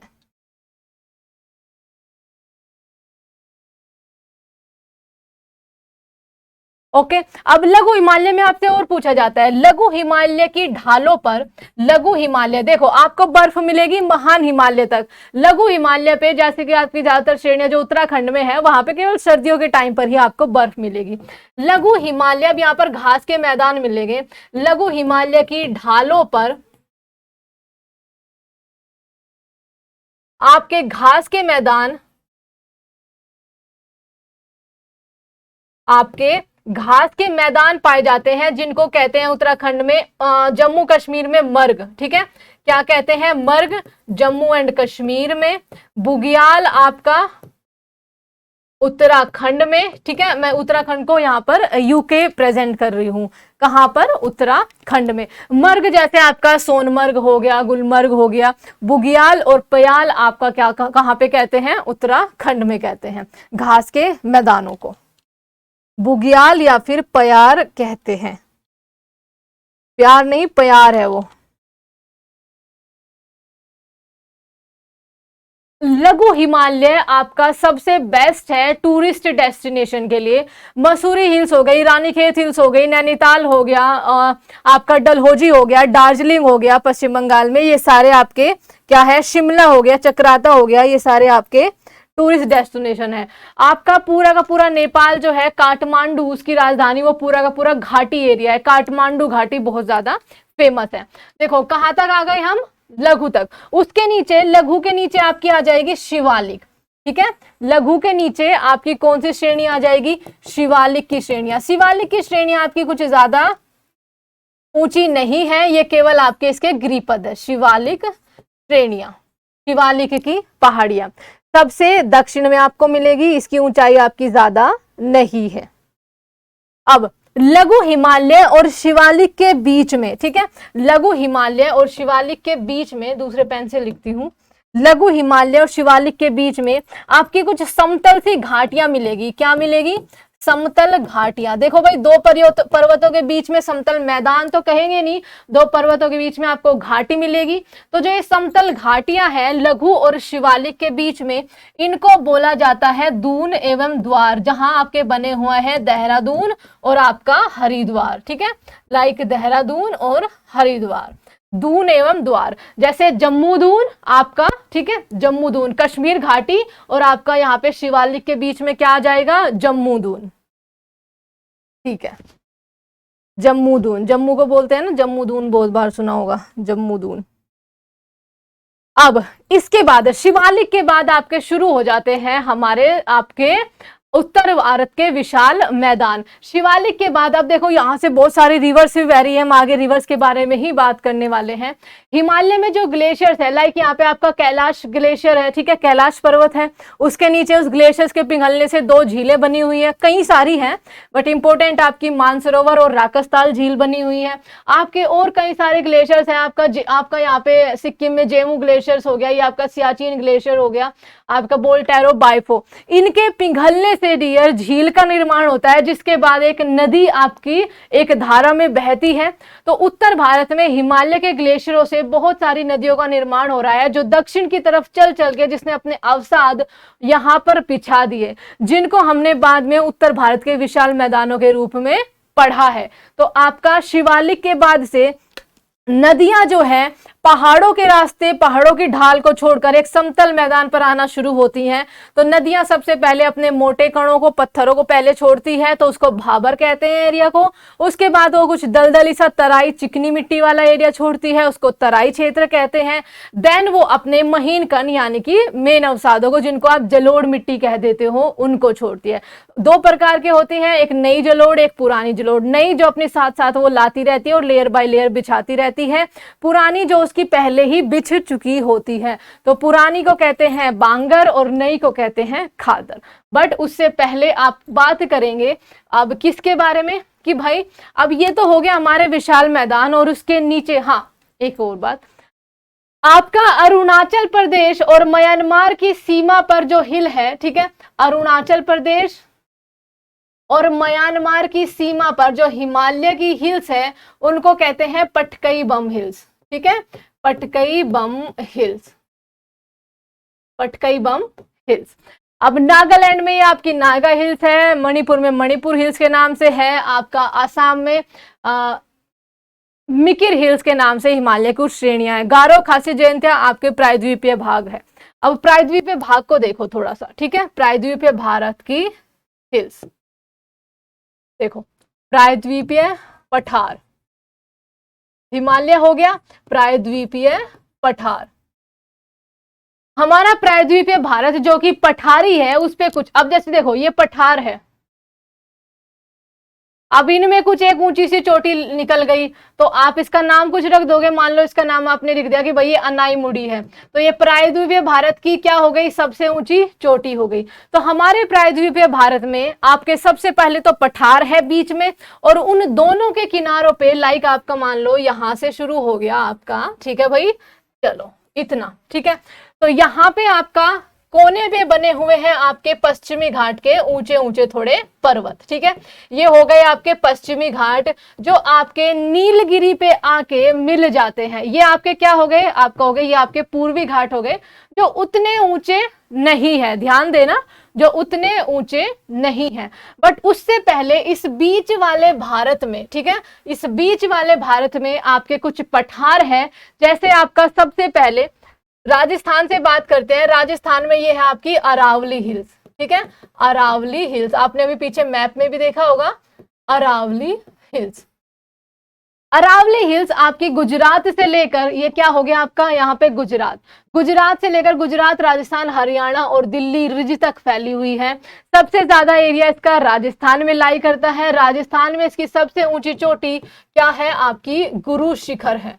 सबसे ऊंची चोटी कौन सी है, गुरु शिखर है। 1722 मीटर के ऊंचाई के साथ, जिस पर आपका माउंट आबू एक वहां का बहुत फेमस टूरिस्ट डेस्टिनेशन है। इस पे आपका जैनों का दिलवाड़ा मंदिर भी यहीं पर है, ठीक है, जैन धर्म का दिलवाड़ा मंदिर भी यहीं पर है। उसके बाद आपका मिलेगा मेवाड़ का पठार एंड देन आपका मालवा का पठार। कौन सा हो गया? ये हो गया आपका मालवा का पठार, जिसका अधिकतम विस्तार कहां पर है? आपका हो गया मध्य प्रदेश में है। मालवा का पठार बेसोल्ट की चट्टानों से बना हुआ है। चलो लिख देते हैं, किससे बना है? बेसोल्ट की चट्टानों से। बेसोल्ट की चट्टानें कैसे बनती है? तो आप कहोगे कि बेसोल्ट की चट्टानें यानी कि लावा निर्मित चट्टानें होती है। भाई नीचे से आपका ज्वालामुखी पृथ्वी के अंदर से जो मैग्मा होता है वो ऊपर उठता है किसी दरार से होते हुए, उसके बाद वो लेयर बाय लेयर आपकी पृथ्वी के सरफेस पे बिछाता रहता है। ऊपर जब आ जाता है तो उसको लावा बोल देते हैं, ठीक है, क्या बोलते हैं? उसे लावा बोल देते हैं। तो जब ये लावा आपका बिस्तर रहता है तो इसकी चट्टानें होती है वो कहलाती है डियर आपकी बेसोल्ट की चट्टानें। और उससे जो मिट्टी बनती है, अब चट्टानों के भुरने के बाद ही तो मिट्टी का निर्माण होता है, तो उसको आप बोलते हैं कि ये काली मिट्टी का निर्माण होता है। तो मालवा का पठार हो गया। अब मालवा के पठार के बाद आपका आता है यहाँ पर, ठीक है, इस वाले एरिया में जो मेन है उनकी बात करेंगे। आप कहोगे मालवा के पठार के नीचे आपकी कौन सी रेंज आती है? विंध्याचल, ठीक है, विंध्याचल रेंज आती है 1, 2 और 3। विंध्याचल रेंज आपकी ऐसे 3 श्रेणियों के रूप में है। मैं यहां पे लिख रही हूं, ये है आपकी विंध्याचल रेंज, ठीक है, विंध्याचल रेंज।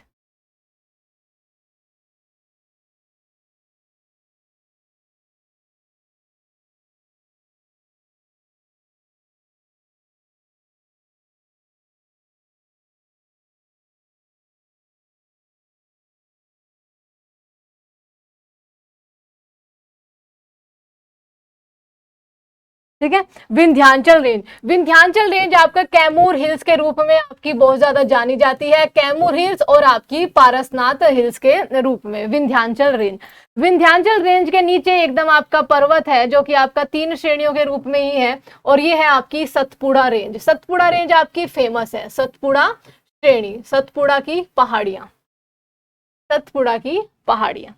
ठीक है। हाँ, दर्रे भी कर लेंगे डियर, लेकिन आपका अभी हम पर्वतों के बारे में बात कर रहे हैं, दर्रे भी आपके हो जाएंगे, वरना फिर आपका ज्यादा टाइम चला जाएगा भाई, ठीक है। उसके तो अलग मैप चाहिए, वो हम कल वाली क्लास में कर लेंगे, टेंशन मत लो, एग्जाम से पहले आपको अच्छा खासा मिल जाएगा।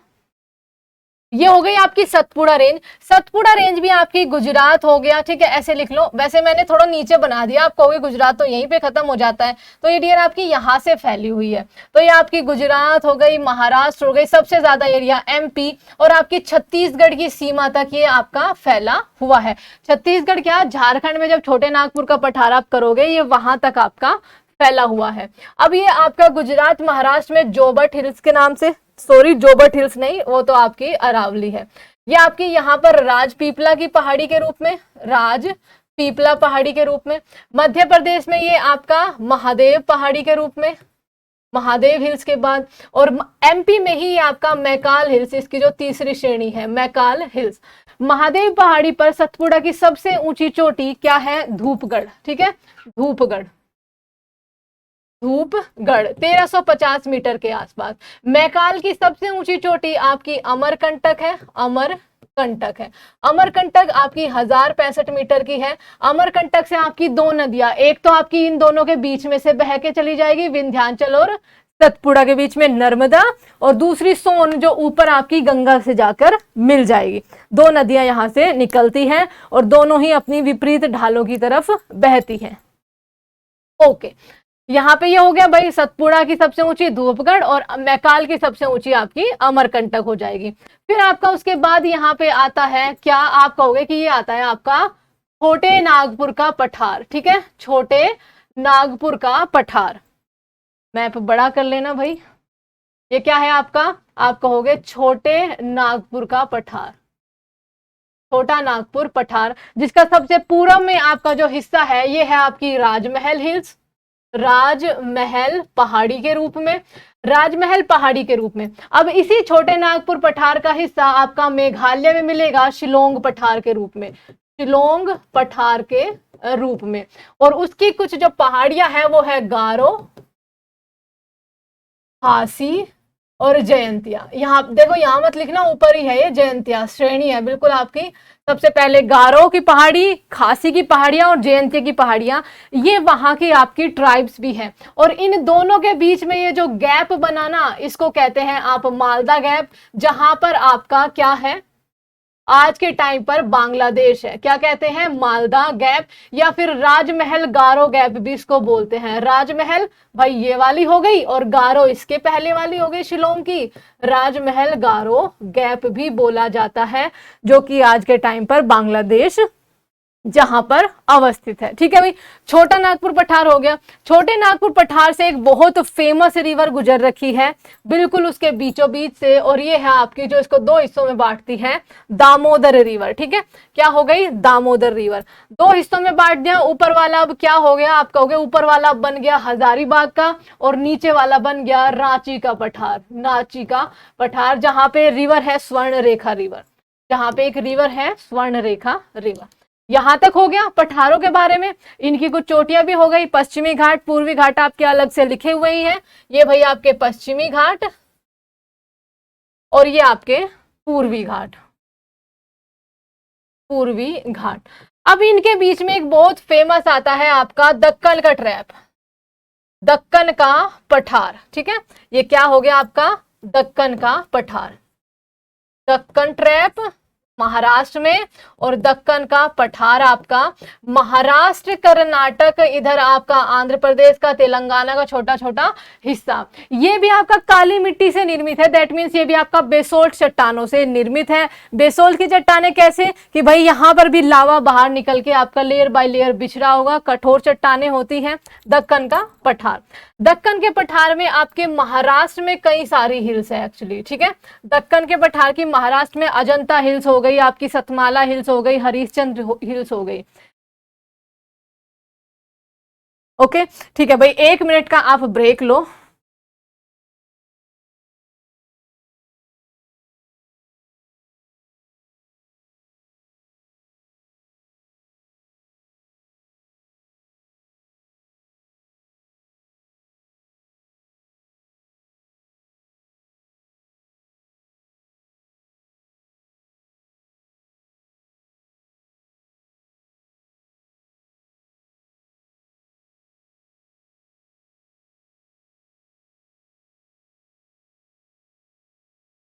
ठीक है, हो गया दक्कन के पठार पे आपके महाराष्ट्र में। कर्नाटक, महाराष्ट्र में कलसुबाई, दक्कन के पठार की महाराष्ट्र में कलसुबाई सबसे ऊंची चोटी है। ओके, उसके बाद आपकी कर्नाटक में आ जाओ, कुंद्रेमुख की पहाड़ियां मिलेगी, बाबा बुदान की पहाड़ियां मिलेगी। उसके बाद क्या होता है डियर, ये खत्म।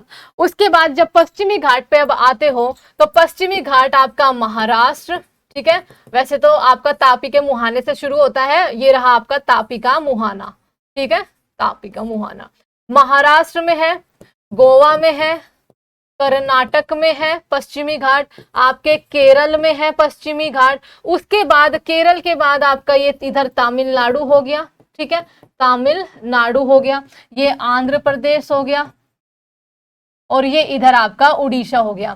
पूर्वी घाट और पश्चिमी घाट यहां पर आपके फैले हुए हैं। महाराष्ट्र में आपका पश्चिमी घाट की सबसे ऊंची चोटी, ठीक है, महाराष्ट्र में पश्चिमी घाट की सबसे ऊंची चोटी आपका, कुछ चोटियां जैसे आपकी महाबलेश्वर हो गई, महाबलेश्वर, त्र्यंबकेश्वर हो गई।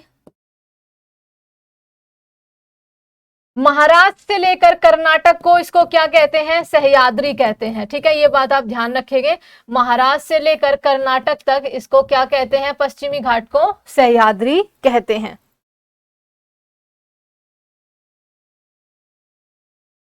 सह्याद्री कहते हैं। ओके, अब जहां पर ये पश्चिमी घाट और पूर्वी घाट मिलते हैं, पश्चिमी घाट, उड़ीसा में पूर्वी घाट की सबसे ऊंची चोटी महेंद्रगिरी है। ठीक है, महेंद्रगिरी पूर्वी घाट की सबसे ऊंची चोटी है, लिख लेना, पूर्वी घाट की सबसे ऊंची, पूर्वी घाट की सबसे ऊंची चोटी है महेंद्रगिरी, आपकी 1501 मीटर की हाइट के साथ। बहुत ज्यादा पूर्वी घाट आपका बहुत कटा छटा है, आपकी बहुत ज्यादा ऊंची चोटियां वहां पे नहीं है। अब पश्चिमी घाट और पूर्वी घाट जहां आकर मिलते हैं उस स्थान को बोलते हैं, इधर लिख रही हूं मैं, ठीक है, पश्चिमी घाट एंड पूर्वी घाट जहां पर आपके मिलते हैं उस स्थान को बोलते हैं नीलगिरी, ठीक है, नीलगिरी पर्वत श्रेणी, पर्वतमाला। ये 3 राज्यों में फैली हुई है, ऊपर आपका कर्नाटक, एक साइड केरल और आपका एक साइड आपका तमिलनाडु, ठीक है, तमिलनाडु, तमिलनाडु मिल गए नीलगिरी। नीलगिरी की सबसे ऊंची चोटी, ठीक है, सबसे ऊंची चोटी आपकी डोडा बेटा है, ठीक है, डोडा बेटा है। नीलगिरी की सबसे ऊंची चोटी डोडा बेटा है आपकी।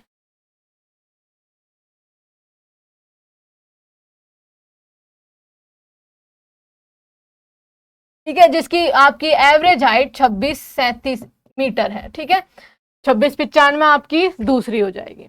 डोडा बेटा है इसकी सबसे ऊंची चोटी नीलगिरी पर्वत की। नीलगिरी पर्वत की सबसे ऊंची चोटी डोडा बेटा है।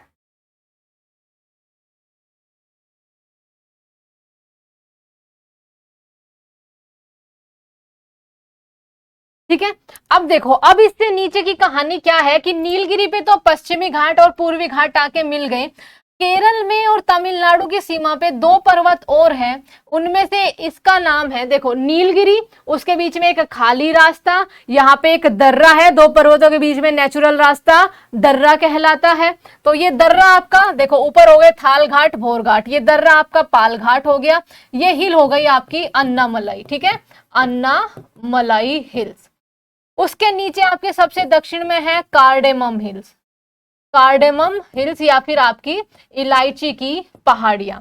अन्नामलाई पे सबसे ऊंची चोटी, ठीक है, दक्षिण भारत की सबसे ऊंची चोटी, दक्षिण भारत की सबसे ऊंची चोटी, सबसे ऊंची चोटी कौन सी है आपकी? आप कहोगे अन्नाईमुड़ी, अन्नामुड़ी, ठीक है, अन्नामुड़ी, जिसकी हाइट आपकी 2695 मीटर है, दक्षिण भारत की सबसे ऊंची चोटी है। कार्डेमम हिल्स उसके नीचे हो गई। अब यहाँ पे आपको 2 दर्रे मिलेंगे डियर, ये मुंबई तट है, यहाँ से आपको पश्चिमी घाट पे रास्ता जाना है तो थाल घाट, उसके बाद भोर घाट, यहाँ पे नीलगिरी और अन्नामलाई के बीच में आपको मिलेगा पाल घाट दर्रा, और अन्नामलाई और कार्डेमम के बीच में मिलेगा आपका सेनकोटा दर्रा, ठीक है, सेनकोटा दर्रा, सेनकोटा दर्रा, ठीक है, ओके। केरल के कोची से आपके तमिलनाडु इधर चले जाएंगे तमिलनाडु की तरफ, कार्डेमम हिल्स में आपका तिरुवनंतपुरम से मदुरई तक का रास्ता सेनकोटा दर्रा आपको दिखा देगा। और पश्चिमी घाट के बारे में क्या है भाई? अन्नामलाई। तमिलनाडु में पालनी हिल्स है जिसपे आपका कोडाई कनाल है, तमिलनाडु में क्या है? पालनी हिल्स, जिसपे आपका कोडाई कनाल टूरिस्ट डेस्टिनेशन काफी फेमस है। अच्छा, पूर्वी हिल्स की तमिलनाडु में पहाड़ियां, चलिए वो तो इतनी इंपॉर्टेंट नहीं है, कोई नहीं।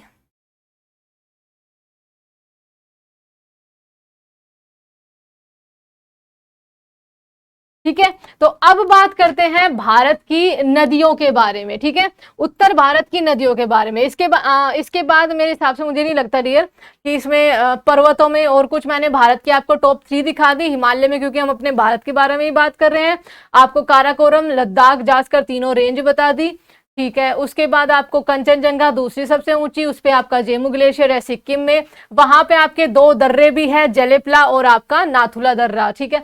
आपके नीति मना कहां पर है? उत्तराखंड में है, शिपकिला, नीति मना और आपका लीपू लेक। शिपकिला आपका हिमाचल प्रदेश में है जहां से आपकी सतलज एंटर करती है। तो चलो अब शुरू करते हैं आपकी नदियों के बारे में पढ़ना, एंड वो करेंगे हम एक छोटे से ब्रेक के बाद, 1 मिनट का बस, ठीक है। और नदियों में हम सबसे पहले करेंगे सिंधु नदी तंत्र के बारे में, ठीक है। किसके बारे में? सिंधु नदी तंत्र के बारे में।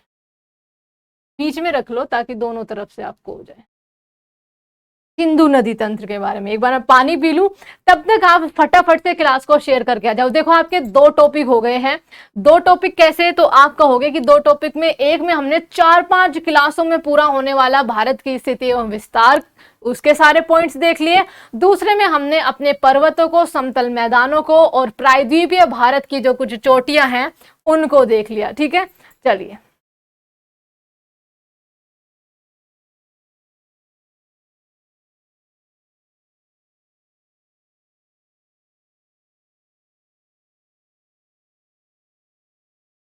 है, तो अब हम बात करेंगे अपने उत्तर भारत की नदियों के बारे में, नदी तंत्र के बारे में। देखो हिमालय से आपकी बहुत सारी नदियां निकलती हैं ग्लेशियर्स के पिघलने से। आपके 3 नदी तंत्र मेन हैं, उनकी सहायक नदियां, आपका सारा कुछ कंप्लीट हो जाएगा। 3 नदियां हैं, सिंधु प्लस उसकी सहायक नदियां, गंगा प्लस उसकी सहायक नदियां, और एक ब्रह्मपुत्र प्लस उसकी सहायक नदियां। इसके बाद आज कुछ नहीं चाहिए। सिंधु नदी तंत्र में हम सिंधु कहां से निकलती है, कैसे जाती है, प्लस उसके पंचनद नदियों के बारे में क्या करेंगे, बात करेंगे। तो भाई देखो, ये आपको दिख रहा होगा आपका भारत महान, और अगेन जो भी आप नए ऐड हुए हैं, देर आप सबको शुभकामनाएं बहुत ज्यादा इसकी, भारत की आजादी में सांस लेने। ठीक है, अभी देखो ये हमारे उत्तर भारत में जम्मू एंड कश्मीर एंड लद्दाख है। ठीक है, जम्मू कश्मीर एंड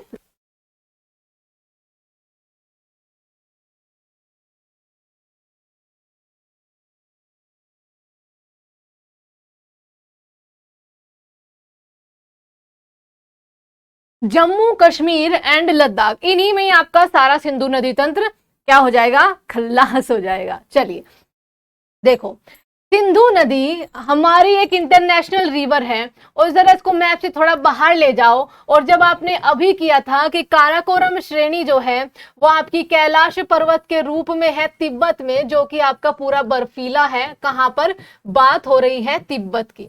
इस कैलाश पर्वत की बर्फ पिघलने से इसके नीचे 2 झीलों का निर्माण हुआ। एक है आपकी मानसरोवर झील, और उसी की बिल्कुल साइड में आपकी हो गई राकसताल झील। ठीक है, राकसताल झील। अब इस मानसरोवर झील से एक सिंधु नदी, ठीक है, सिंधु नामक नदी क्या हुई, पश्चिम की तरफ प्रवाहित होने लगी। और जैसे ही वो आपकी ऐसे प्रवाहित हुई, और वो आपकी यहाँ पे लद्दाख के दमचौक से, ठीक है, लद्दाख, और यहाँ पे जगह है दमचौक, जहां पर काफी टाइम पहले, अभी तो काफी टाइम हो गया, चाइना ने घुसपैठ कर दी थी। ठीक है, लद्दाख के दमचौक नामक स्थान से आपकी लद्दाख और जास्कर श्रेणियों के बीच में से, ये आपका ध्यान रखना, लद्दाख और जास्कर श्रेणी, काराकोरम की 2 श्रेणी बताई थी, उनके बीच में से जो नदी गुजरती है वो सिंधु नदी है। लेह जो आपकी राजधानी है लद्दाख की, वो आपका कहां पर है, आप कहोगे इस सिंधु नदी के दाएं तट पर है लेह। ठीक है, ये क्या है आपका लेह, इसको इंडस मत मान लेना, लेह। गुजरते हुए वो आपकी पाकिस्तान ऑक्यूपाइड कश्मीर से होते हुए पाकिस्तान में एंट्री करती है, और कराची से आपकी अरब सागर में जाकर गिर जाती है। कराची से कहां गिरेगी, अरब सागर में जाकर गिर जाती है।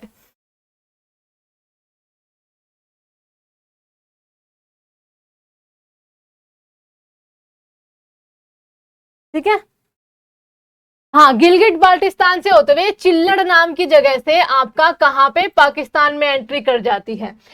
तिब्बत में इसको सिंगी खबान के नाम से जानते हैं डियर, सिंगी खबान, खबान, एक बार देख लेना नाम, एक बार सही होगा। ठीक है, सिंगी खबान के नाम से इसको तिब्बत में जाना जाता है, या फिर शेरमुख भी कई बार बोल देते हैं, शेरमुख या फिर आपका सिंगी खबान। अब सिंधु नदी हो गई, कैसे भाई, इंटरनेशनल रिवर, मानसरोवर, एक कहीं उसमें ना कैलाश की जगह बोखरचू ग्लेशियर भी आपको मिलेगा, बिल्कुल सारे पास में ही है।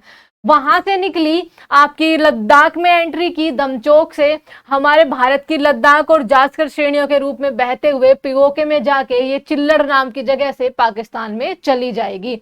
अब हमारे भारत और तिब्बत से कुछ नदियां आकर इसमें मिलती है, जो सारी मिलेंगी आपकी पाकिस्तान में जाकर, ठीक है। तो इसकी पंचनद नदियों के बारे में बात करें तो सबसे पहले पंचनद में आपकी है कौन सी, आप कहोगे जम्मू एंड कश्मीर से। देखो अब हम पंचनद से बात करेंगे। अच्छा, सिंधु की लंबाई यहां पे लिख लो 2880 किलोमीटर लंबी, ठीक है। 2880 किलोमीटर लंबी सिंधु नदी, जिसकी भारत में लंबाई आपकी केवल 1114 है, ठीक है। 1114 किलोमीटर लंबाई जो है वो आपकी भारत में है, टोटल मैंने आपको बताई दी। अब इसकी जो सहायक नदियां हैं, पंचनद नदियों के बारे में बहुत पूछा जाता है, बाकी तो आपका इतना नहीं पूछा जाएगा, बाकी अभी हम देख लेंगे। पंचनद नदियां, उसमें सबसे पहली है आपकी झेलम। पंचनद में सबसे पहली झेलम, जो कि जम्मू एंड कश्मीर से निकलती है, कहां से, आपकी वैरीनाग झील से, ठीक है। वैरीनाग और शेषनाग दोनों इसके सोर्स बताए जाते हैं, शेषनाग झील से, ठीक है। ये जम्मू कश्मीर, और ये वो नदी है जो कुछ दूरी पर आपकी भारत और पाकिस्तान की सीमा के समानांतर भी चलती है। उसके बाद ये पाकिस्तान में एंट्री करती है और ये जाकर मिलेगी आपकी, एक और रिवर आएगी हिमाचल प्रदेश से, चेनाब रिवर, उसमें जाके ये आपकी मिल जाती है। तो दूसरी रिवर आपकी कौन सी आ गई, चेनाब ही आ गई। अब चेनाब रिवर जो है हिमाचल प्रदेश में एक दर्रा है, बारालाचा दर्रा, ठीक है। ये झेलम हो गई, ये आपकी चेनाब हो गई। हिमाचल प्रदेश में एक दर्रा है बारालाचा दर्रा, दो धाराओं में ये आती है, ये आपका बारालाचा हो गया, ठीक है। क्या हो गया, बारालाचा। दो धाराएं निकलती है, मान लो एक धारा ये निकल गई और एक धारा ये, ठीक है। इस धारा का नाम हो गया आपका चंद्रा, इस धारा का नाम आपका हो गया भागा। ये दोनों आपकी हिमाचल प्रदेश में ही तंडी नाम की जगह पर मिलती है और इसके बाद ये चेनाब के रूप में बहती है। अब ये चेनाब आपकी जम्मू कश्मीर से होते हुए आपकी पाकिस्तान में जाएगी और ये इसकी सबसे बड़ी सहायक नदी है, किसकी, सिंधु की।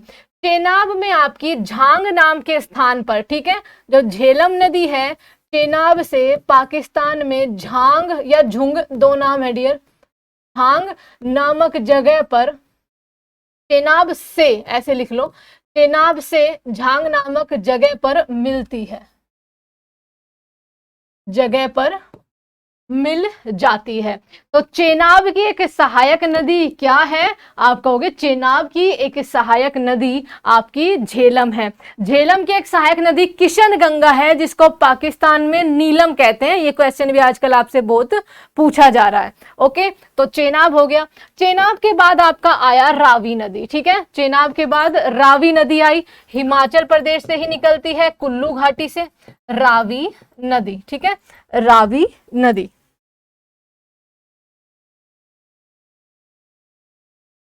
झेलम कहां से, जम्मू का आपका झांग नामक स्थान से। सिंधु की सबसे बड़ी सहायक नदी आपकी क्या हो गई, चेनाब हो गई, ठीक है। रावी नदी आपकी कुल्लू, चंबा घाटी, चंबा घाटी लिखो, चंबा घाटी से निकलते हुए, ठीक है। वैसे ये रोहतांग के पास से निकलती है, चंबा घाटी से निकलकर ये आपकी पंजाब से होते हुए पाकिस्तान में चली जाएगी और चेनाब से ही मिलेगी, ठीक है। किससे मिलती है, चेनाब से मिल जाती है, चेनाब से मिल जाती है। और बाय चांस पूछ ले कि कहां पे मिलती है, तो आप कहोगे कहां पर, पाकिस्तान में सराय संधू में, सराय संधू नामक जगह पर, ठीक है, आपकी चेनाब से जाकर मिल जाती है, चेनाब से जाकर मिल जाती है। अब उधर लिख लेंगे, दो और रह गई। उसके बाद आती है आपकी व्यास नदी, ठीक है, व्यास नदी। तो व्यास नदी हमारे हिमाचल प्रदेश में एक दर्रा है, रोहतांग दर्रा, रोहतांग पास। रोहतांग दर्रे पे जो आपको कुल्लू या फिर कहो कुल्लू मनाली से ऊपर लेह का रास्ता दिखाता है, दोनों दर्रे, बारालाचा और आपका क्या हो गया रोहतांग दर्रा, आपका लाहौल स्पीति से या फिर कुल्लू घाटी से आपको लेह का रास्ता यानी कि लद्दाख का, एंड सेम आपका कुल्लू मनाली से आपका लद्दाख का। इधर आपका शिपकिला है, वो अभी आपकी बात होएगी। उसके नीचे एक आपका व्यास कुंड है, ठीक है, व्यास कुंड से निकलती है और आपकी ये हरिके, ठीक है, पंजाब में जाकर, ऐसे लिखना, पंजाब में जाकर किससे मिल जाती है, सतलुज से मिल जाएगी, ठीक है, सतलुज से मिल जाती है। अब देखो सतलुज को पढ़ो, सतलुज नदी एक ऐसी नदी है जो आपकी राकसताल से होते हुए, देखो मैं यहां से लेकर आ रही हूं, ऐसे कर लो, राकसताल, ये कौन सी नदी हो गई आपका, हो गई ये सतलुज हो गई, सतलुज, राकसताल से होते हुए वो आपका हिमाचल प्रदेश में एक दर्रा है, देखो ये दिख रही है ना सतलुज, जिसको यहां जोड़ दो, एक दर्रा है शिपकिला दर्रा, ठीक है, कौन सा दर्रा, इसका नाम है, यहां पे कर रही हूं शिपकिला,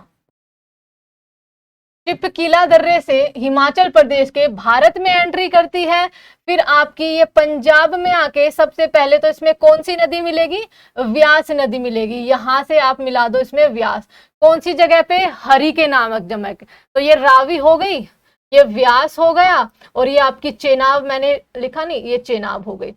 अब ये सतलज नदी पाकिस्तान में जाएगी और चेनाब से जाकर मिल जाएगी, पाकिस्तान में जाएगी, चेनाब के साथ मिल जाएगी, और फिर ये जो सिंगल चेनाब है 1180 किलोमीटर, इसकी सबसे लंबी जो रिवर है सहायक, ये मिथेन कोट या फिर कहो पंचनद नामक जगह पर आपकी किससे मिल जाएगी, सिंधु से मिल जाएगी।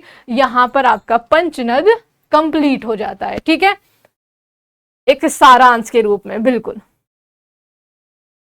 एक सारांश के रूप में सतलज भी मिल गई भाई, ठीक है।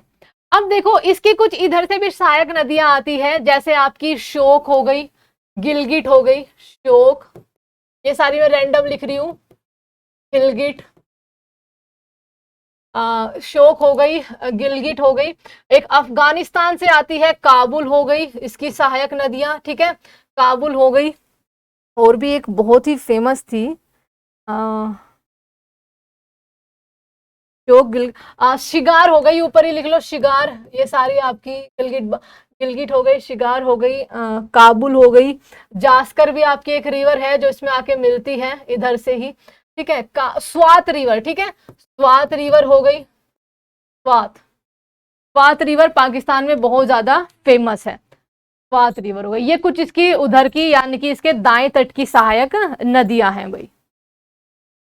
ओके, सब happy Independence Day dear, happy Independence Day, बिल्कुल आप भी खुश रहो, एकदम मजे से रहो, स्वस्थ रहो, हैप्पी इंडिपेंडेंस डे। ओके, तो ये हो गई पंचनद। आगे चले गंगा रिवर सिस्टम पर, बिल्कुल जैसे हमने इसको देखा है ऐसे ही हम गंगा रिवर सिस्टम को देख लेंगे। चेनाब की लंबाई जिसने पूछी है भाई, चेनाब की लंबाई आपकी, पहले तो गंगा के बनने का, ठीक है, गंगा रिवर सिस्टम जो हमारे भारत के लिए आई थिंक मैं मानती हूँ डियर सबसे ज्यादा इंपॉर्टेंट है। अब देखो मैंने आपको कुछ ग्लेशियर्स करवाए थे जिनका आपका भी यूज होना है, कुछ का तो हो गया, कुछ का अब होना है। कुछ ग्लेशियर्स करवाए थे उत्तराखंड में, ग्लेशियर्स आपके महान हिमालय भी मिलेंगे या काराकोरम ट्रांस हिमालय पर मिलेंगे। लघु हिमालय पे आपके ग्लेशियर्स नहीं मिलेंगे, प्रायद्वीपीय भारत पे नहीं मिलेंगे क्योंकि ऊंचाई ज्यादा नहीं है। अब उत्तराखंड में कुछ ग्लेशियर्स थे आपका, उत्तराखंड के ग्लेशियर्स, मिलाम ग्लेशियर हो गया, चार बाड़ा ग्लेशियर हो गया आपका, गंगोत्री, यमुनोत्री, केदारनाथ, बद्रीनाथ, ये सारे क्या है ग्लेशियर्स आपके पर्वत है। अब उतना ही खंड में, उत्तराखंड में, ये यूके की बात हो रही है डियर, ठीक है, उत्तराखंड में ग्लेशियर्स आपका बद्रीनाथ, और ग्लेशियर्स के पिघलने से रिवर का निर्माण आपका केदारनाथ, ये गंगोत्री, और ये आपका यमुनोत्री, चार धाम भी इनको बोलते हैं, यमुनोत्री ग्लेशियर, ठीक है। इस तरह से हो गई भाई, कोई डाउट नहीं है यहां तक। और इधर ही उत्तराखंड में आपका इस साइड से भी कुछ आपकी रिवर्स आती हैं। तो सबसे पहले आपकी, जैसे इस मैप में भी देख पा रहे हो, धौली गंगा आई। धौली गंगा आपकी बद्रीनाथ से एक क्या निकलती है, अलकनंदा निकलती है। तो बद्रीनाथ से अलकनंदा निकली, ठीक है, आपकी एक धारा, उसमें आपकी धौली गंगा मिल जाएगी विष्णु प्रयाग पे जाके। सबसे पहले क्या बना, विष्णु प्रयाग। इसी को बड़ा कर लेते हैं, यही दिख जाएगा आपको एक्चुअली, पंच प्रयाग। उसके बाद फिर गंगा और उसकी सहायक नदियों के बारे में बात करेंगे। तो सबसे पहले पॉइंट पे तो आपका जो केदार बद्रीनाथ ग्लेशियर है, सबसे पहला फर्स्ट पॉइंट, इससे एक धारा निकली आपकी, कौन सी धारा, आपकी बद्रीनाथ धारा, अलकनंदा धारा, ठीक है, अलकनंदा धारा। यहां से अलकनंदा धारा निकली और उसी के साइड से आपकी धौली गंगा रिवर निकली, नंबर 2 पॉइंट, ठीक है। धौली गंगा जहां पर मिलेगी वो आपका क्या होगा, Vishnu Prayag, number 3 point. Number 1 हो गया, नंबर 2 और नंबर 3 आपका विष्णु प्रयाग बन चुका है, 1 2 3।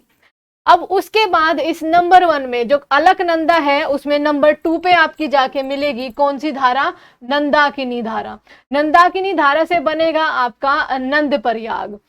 उसके बाद सेम उसी के दक्षिण से आपकी पिंडार नदी आएगी और पिंडार नदी अलकनंदा में जहां पर बनेगी वहां पर आपका बनेगा कर्ण प्रयाग, ठीक है भाई, कर्ण प्रयाग।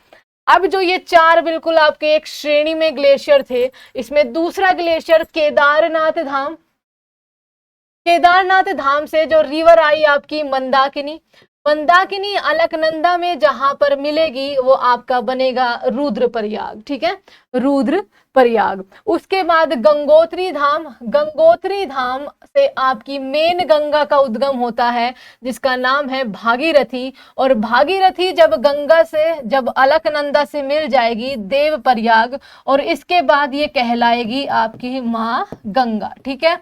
इसके बाद से इसको देव प्रयाग से गंगा के नाम से जाना जाता है।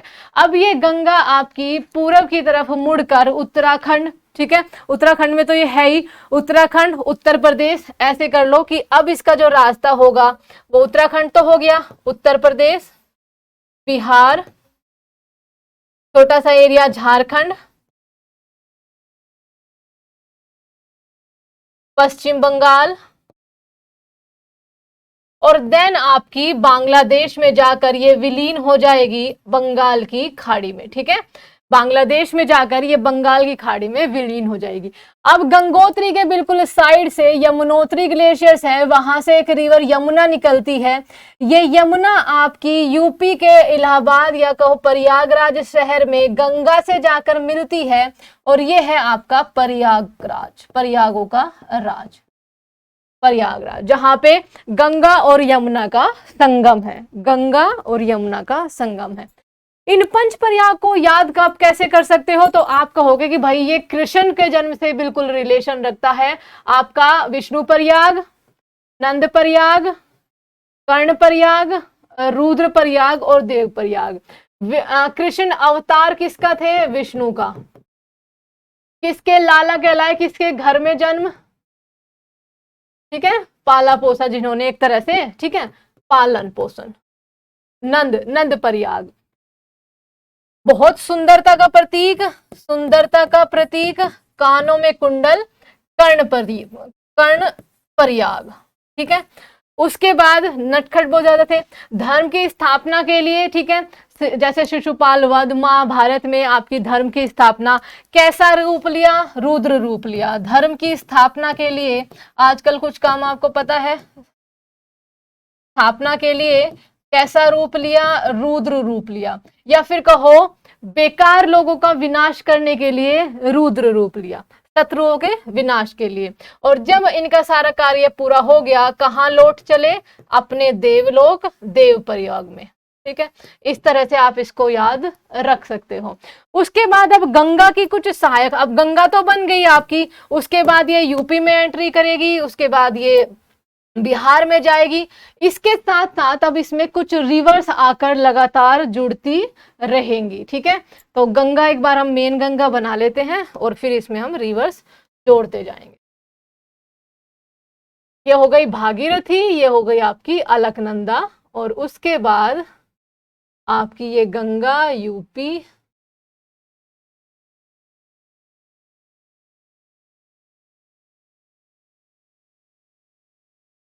और ये आपका फरक्का बैराज के बाद बांग्लादेश में चली जाती है। ठीक है, अब इसी में ही एक यमुना को जोड़ लो, क्योंकि इन दोनों की सहायक नदियां आप एक साथ ही पढ़ोगे। दिल्ली के किनारे ये मथुरा, आगरा और इलाहाबाद यानी कि प्रयागराज में जाकर ये मिल जाती है आपकी किससे? गंगा से। ये हो गई यमुना, दो रिवर्स हो गई। अब देखो हरिद्वार की ही बात हो रही है, गंगा में अब कुछ सहायक नदियां आके मिलेंगी और सबसे पहली इसकी सहायक नदी है रामगंगा। ठीक है, कौन सी? रामगंगा नेशनल पार्क भी है भैया। रामगंगा सबसे पहली सहायक नदी, सबसे पहली सहायक नदी। ठीक है, गंगा की सबसे ज्यादा लंबाई, गंगा की लंबाई सॉरी, गंगा हमारे भारत की सबसे लंबी नदी है। गंगा की लंबाई आपकी 2525 किलोमीटर है, 2525 किलोमीटर है। गंगा की सबसे बड़ी सहायक नदी, गंगा की सबसे बड़ी सहायक नदी, बड़ी सहायक नदी, गंगा की सबसे बड़ी सहायक नदी आपकी आप कहोगी यमुना है। ठीक है, यमुना 1312 किलोमीटर आपकी यमुना की लंबाई है। गंगा की सबसे बड़ी सहायक नदी यमुना। 1312 या फिर आपका 1350?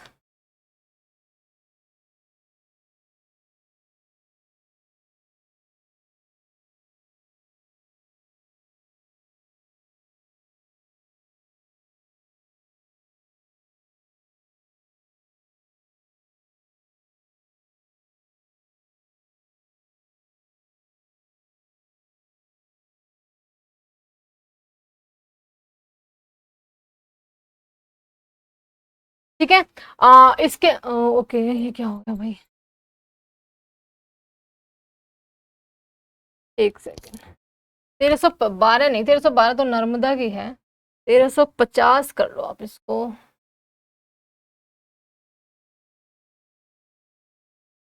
यमुना की लंबाई अगर आपकी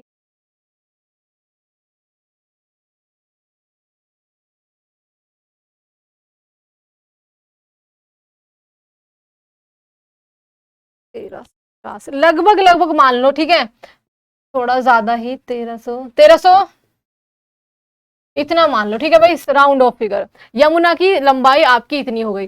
गंगा नदी को 2008 में नेशनल रिवर का दर्जा, ठीक है, राष्ट्रीय नदी का दर्जा मिल गया था, राष्ट्रीय नदी घोषित कर दिया गया था। 2017 में उत्तराखंड की हाई कोर्ट ने क्या बोला था कि इसको जिंदा मानव का दर्जा, ठीक है, जीवित मानव का दर्जा मिला था। बट चलो, उसके बाद गंगा की दूसरी सहायक नदी आपकी आती है गोमती। ये हो गई आपकी गोमती, दूसरी सहायक नदी। गोमती आपकी यूपी, ठीक है, यूपी में पीलीभीत का इलाका, पीलीभीत, यूपी में पीलीभीत से निकलती है गोमती नदी। और वहां पर है आपकी, सॉरी ये थोड़ा सा, फुलहार झील। कौन सी झील? फुरहार झील से निकलती है, ये गंगा की सहायक नदी है दूसरे नंबर पे। अब देखो ये साल नदी है, ये गोमती की सहायक नदी है, इसलिए मैंने इस पे आपका भी डॉट नहीं चलाया, छोटी छोटी रिवर से। उसके बाद आपकी घाघरा आएगी, और घाघरा जो शारदा है उसको आप मत मानना, घाघरा आपकी उसकी तीसरे नंबर पर फिर सहायक नदी है। शारदा जो है वो घाघरा की सहायक नदी है, ना कि गंगा की। ठीक है, तो आपकी तीसरी क्या आ गई? घाघरा नदी, घाघरा रिवर आ गई। उसके बाद घाघरा, राप्ती जो है वो भी घाघरा की सहायक नदी है। चलिए, देन आपकी नेपाल हिमालय से गंडक रिवर आएगी, जो कि आपकी किस में मिलेगी? गंगा में आके। उसके बाद देखो कोसी को लेकर आओ, जो कोसी जो है वो कई सारी धाराओं में, कोसी रिवर बिहार में जाके आपकी गंगा से मिल जाएगी। नेपाल के गोसाई धाम से निकलती है, नेपाल के गोसाई धाम, नेपाल और तिब्बत बॉर्डर पर, ठीक है, गोसाई धाम से निकलती है कई सारी धाराओं के रूप में। उसमें से कुछ धारा आपकी कोसी से जुड़कर कहां पर आएगी?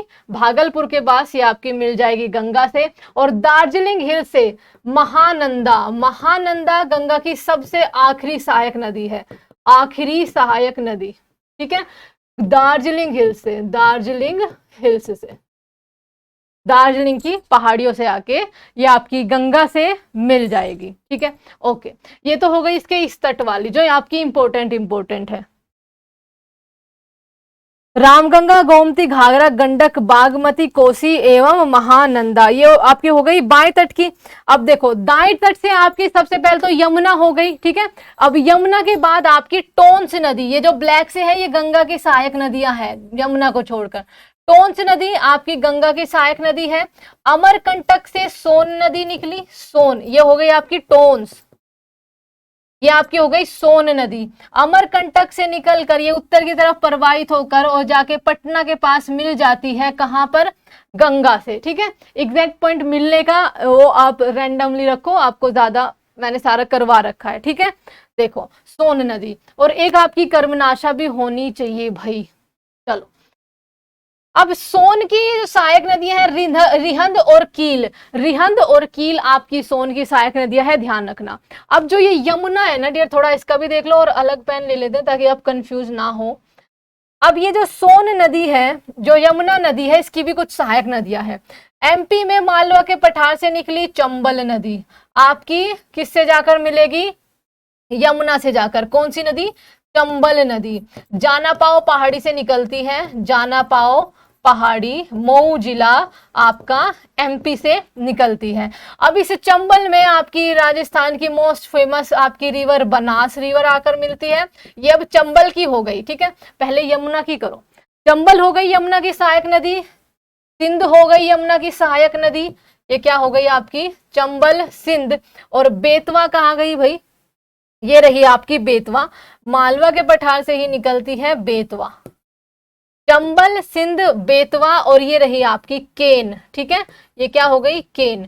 ये आपकी यमुना की सहायक नदी है। अब इसमें कुछ चंबल की सहायक नदियां भी आपको कर लो जाते जाते। चंबल की सहायक नदी बनास, ठीक है, चंबल की सहायक नदी बनास, काली सिंध और आपका पार्वती। ठीक है, बनास, काली सिंध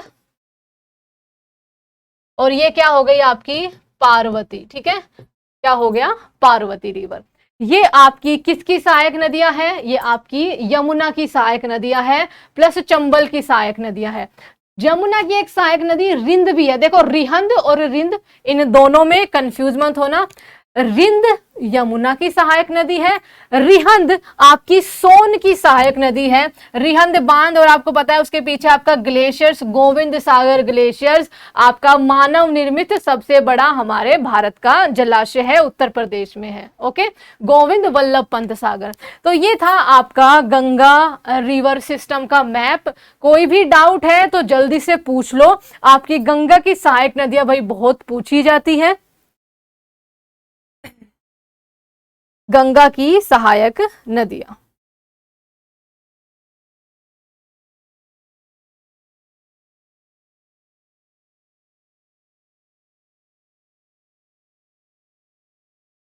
कोसी को बंगाल का शोक बोलते हैं, ये बहुत ही इजी है डियर, उसको कराना टेंशन मत लो, बहुत ज्यादा बड़ी बात नहीं है। गंगा के तट पर सबसे बड़ा शहर ये रहा आपका कानपुर है। गंगा के तट पर सबसे बड़ा शहर जो बसा हुआ है वो आपका कानपुर है। कानपुर गंगा के तट पर बसा सबसे बड़ा शहर है। ओके, चलिए तो देखो आज हम गंगा रिवर सिस्टम तक ही रखते हैं क्योंकि आपके लगातार काफी देर की क्लास हो गई है। तो आज हमने क्या किया, एक तरह से हमने सोचो डियर 3 टॉपिक हमने कर लिए हैं सिर्फ आपके 1.5 घंटे की क्लास में। तीनों टॉपिक भारत की स्थिति एवं विस्तार, उसके पॉइंट्स ऑलमोस्ट सारे, कोई रह गया हो तो टेंशन मत लो, कल भी हम आने वाले हैं। उसके बाद हमने आपकी भारत की पर्वत चोटियों के बारे में बात की थी, एक आधी रह गई है तो आप पूछ सकते हो किसी भी चोटी की लंबाई के बारे में, कौन सी चोटी आपकी, कौन सा पर्वत या कौन सी पहाड़ी आपकी कहाँ पे स्थित है। ठीक है, कुछ हमने ग्लेशियर्स किए, देन हमने भारत की रिवर्स के बारे में बात की कि भारत की जो रिवर्स है वो कैसे कैसे बह रही है। हिमालयन रिवर्स में हम 2 मेजर रिवर सिंधु और आपकी गंगा को कर चुके हैं। सिंधु में एक छोटी सी बात ये रह गई डियर, इंटरनेशनल रिवर है, भारत और पाकिस्तान के बीच में बहुत ज्यादा विवाद था इसको लेकर, अभी भी है। तो इस विवाद को सुलझाने के लिए 1960 में वर्ल्ड बैंक ने मध्यस्थता की, जिसमें नेहरू और उधर के आपके अयूब खान के बीच में हुई थी, ठीक है। उसके बाद 1960 में तय हुआ कि सिंधु प्लस उसकी 5 सहायक नदियों में से टोटल हो गई 6 में से ऊपर की 3 पाकिस्तान के हिस्से में चली जाएगी, नीचे की 3 भारत के हिस्से में रह जाएंगी। ऊपर की 3 यानी कि सिंधु, झेलम और चेनाब पाकिस्तान की, आपकी सतलज, व्यास और रावी किसकी हो जाएगी, भारत की हो जाएगी। ऑलमोस्ट 80% पानी आपका बंटवारा हो गया ऊपर की 3 और नीचे की तीनों में। ये और उसका छोटा सा पॉइंट रह गया था। तो कल भी आपकी ये सीरीज, जल्दी से बताओ यस और नो, कि कल भी मैं इसी सीरीज को, कल और 3 टॉपिक हो जाएंगे आपके, जहां तक मेरे को लगता है। एक तो आपका ब्रह्मपुत्र रह जाएगा, वो आपका लगभग 10 मिनट का काम नहीं होगा, ठीक है। ब्रह्मपुत्र के बाद हम जो टॉपिक लेंगे, जिसके हम पॉइंट करेंगे, वो हम करेंगे नदियों के बाद आपकी क्या आती है, जलवायु के बारे में। जलवायु के बाद भारत की मिट्टियों के बारे में, भारत की मिट्टियों के बाद खनिज संसाधनों के बारे में, एंड आपके 3-4 टॉपिक कल हो जाएंगे। तो यस और नो लिख के जल्दी से भेजो कि इस सीरीज को आप कंटिन्यू रखना चाहते हो एग्जाम के पहले तक, या फिर आप वही क्वेश्चन आंसर्स के फॉर्म में अपने क्वेश्चन चाहते हो। जल्दी से बताओ फटाफट से, आपके पास कुछ ही मिनट बाकी है। और जाते जाते आप सबको मेरी तरफ से डियर ढेर सारा प्यार, ढेर सारी शुभकामनाएं आपको आपके एग्जाम के लिए। आपको जय हिंद। और बस ऐसे ही अपने भारत का नाम किसी भी फॉर्म में, छोटी फॉर्म में या बड़ी फॉर्म में, हमेशा अपने देश का नाम जो है ऊंचा रखना। आप सभी को स्वतंत्रता दिवस की हार्दिक शुभकामनाएं। जाते जाते क्लास को शेयर करके जाना है, क्लास को लाइक करके जरूर जाना है, और चैनल को सब्सक्राइब करना बिल्कुल नहीं भूलोगे। दूसरा, आपका ऐप को डाउनलोड कर लेना डियर। आपके बहुत सारे नए नए कोर्सेज जो है वो ऐड हुए हैं रिसेंट ही, कुछ तो मैंने ही बहुत मतलब इतना अच्छे से उन सब में आपका कंटेंट डाला गया है ना, मतलब एक एक चीज को बिल्कुल बारीकी से देखते हुए। तो ऐप को डाउनलोड आप जरूर कर लेंगे। एंड टेक केयर, अपना ध्यान रखिए, खुश रहिए सभी, ठीक है भाई। ओके, तो खुश रहो, अपना ध्यान रखो, और बस जम के, आपके 2-3 दिन बचे हुए हैं, जम के मेहनत करो। और जिनका भी एग्जाम होगा बताना जरूर कि आपका एग्जाम कैसा हुआ है, क्योंकि हम तो कहीं नहीं जाने वाले। तो टेक केयर, अपना ध्यान रखिए, बाय बाय।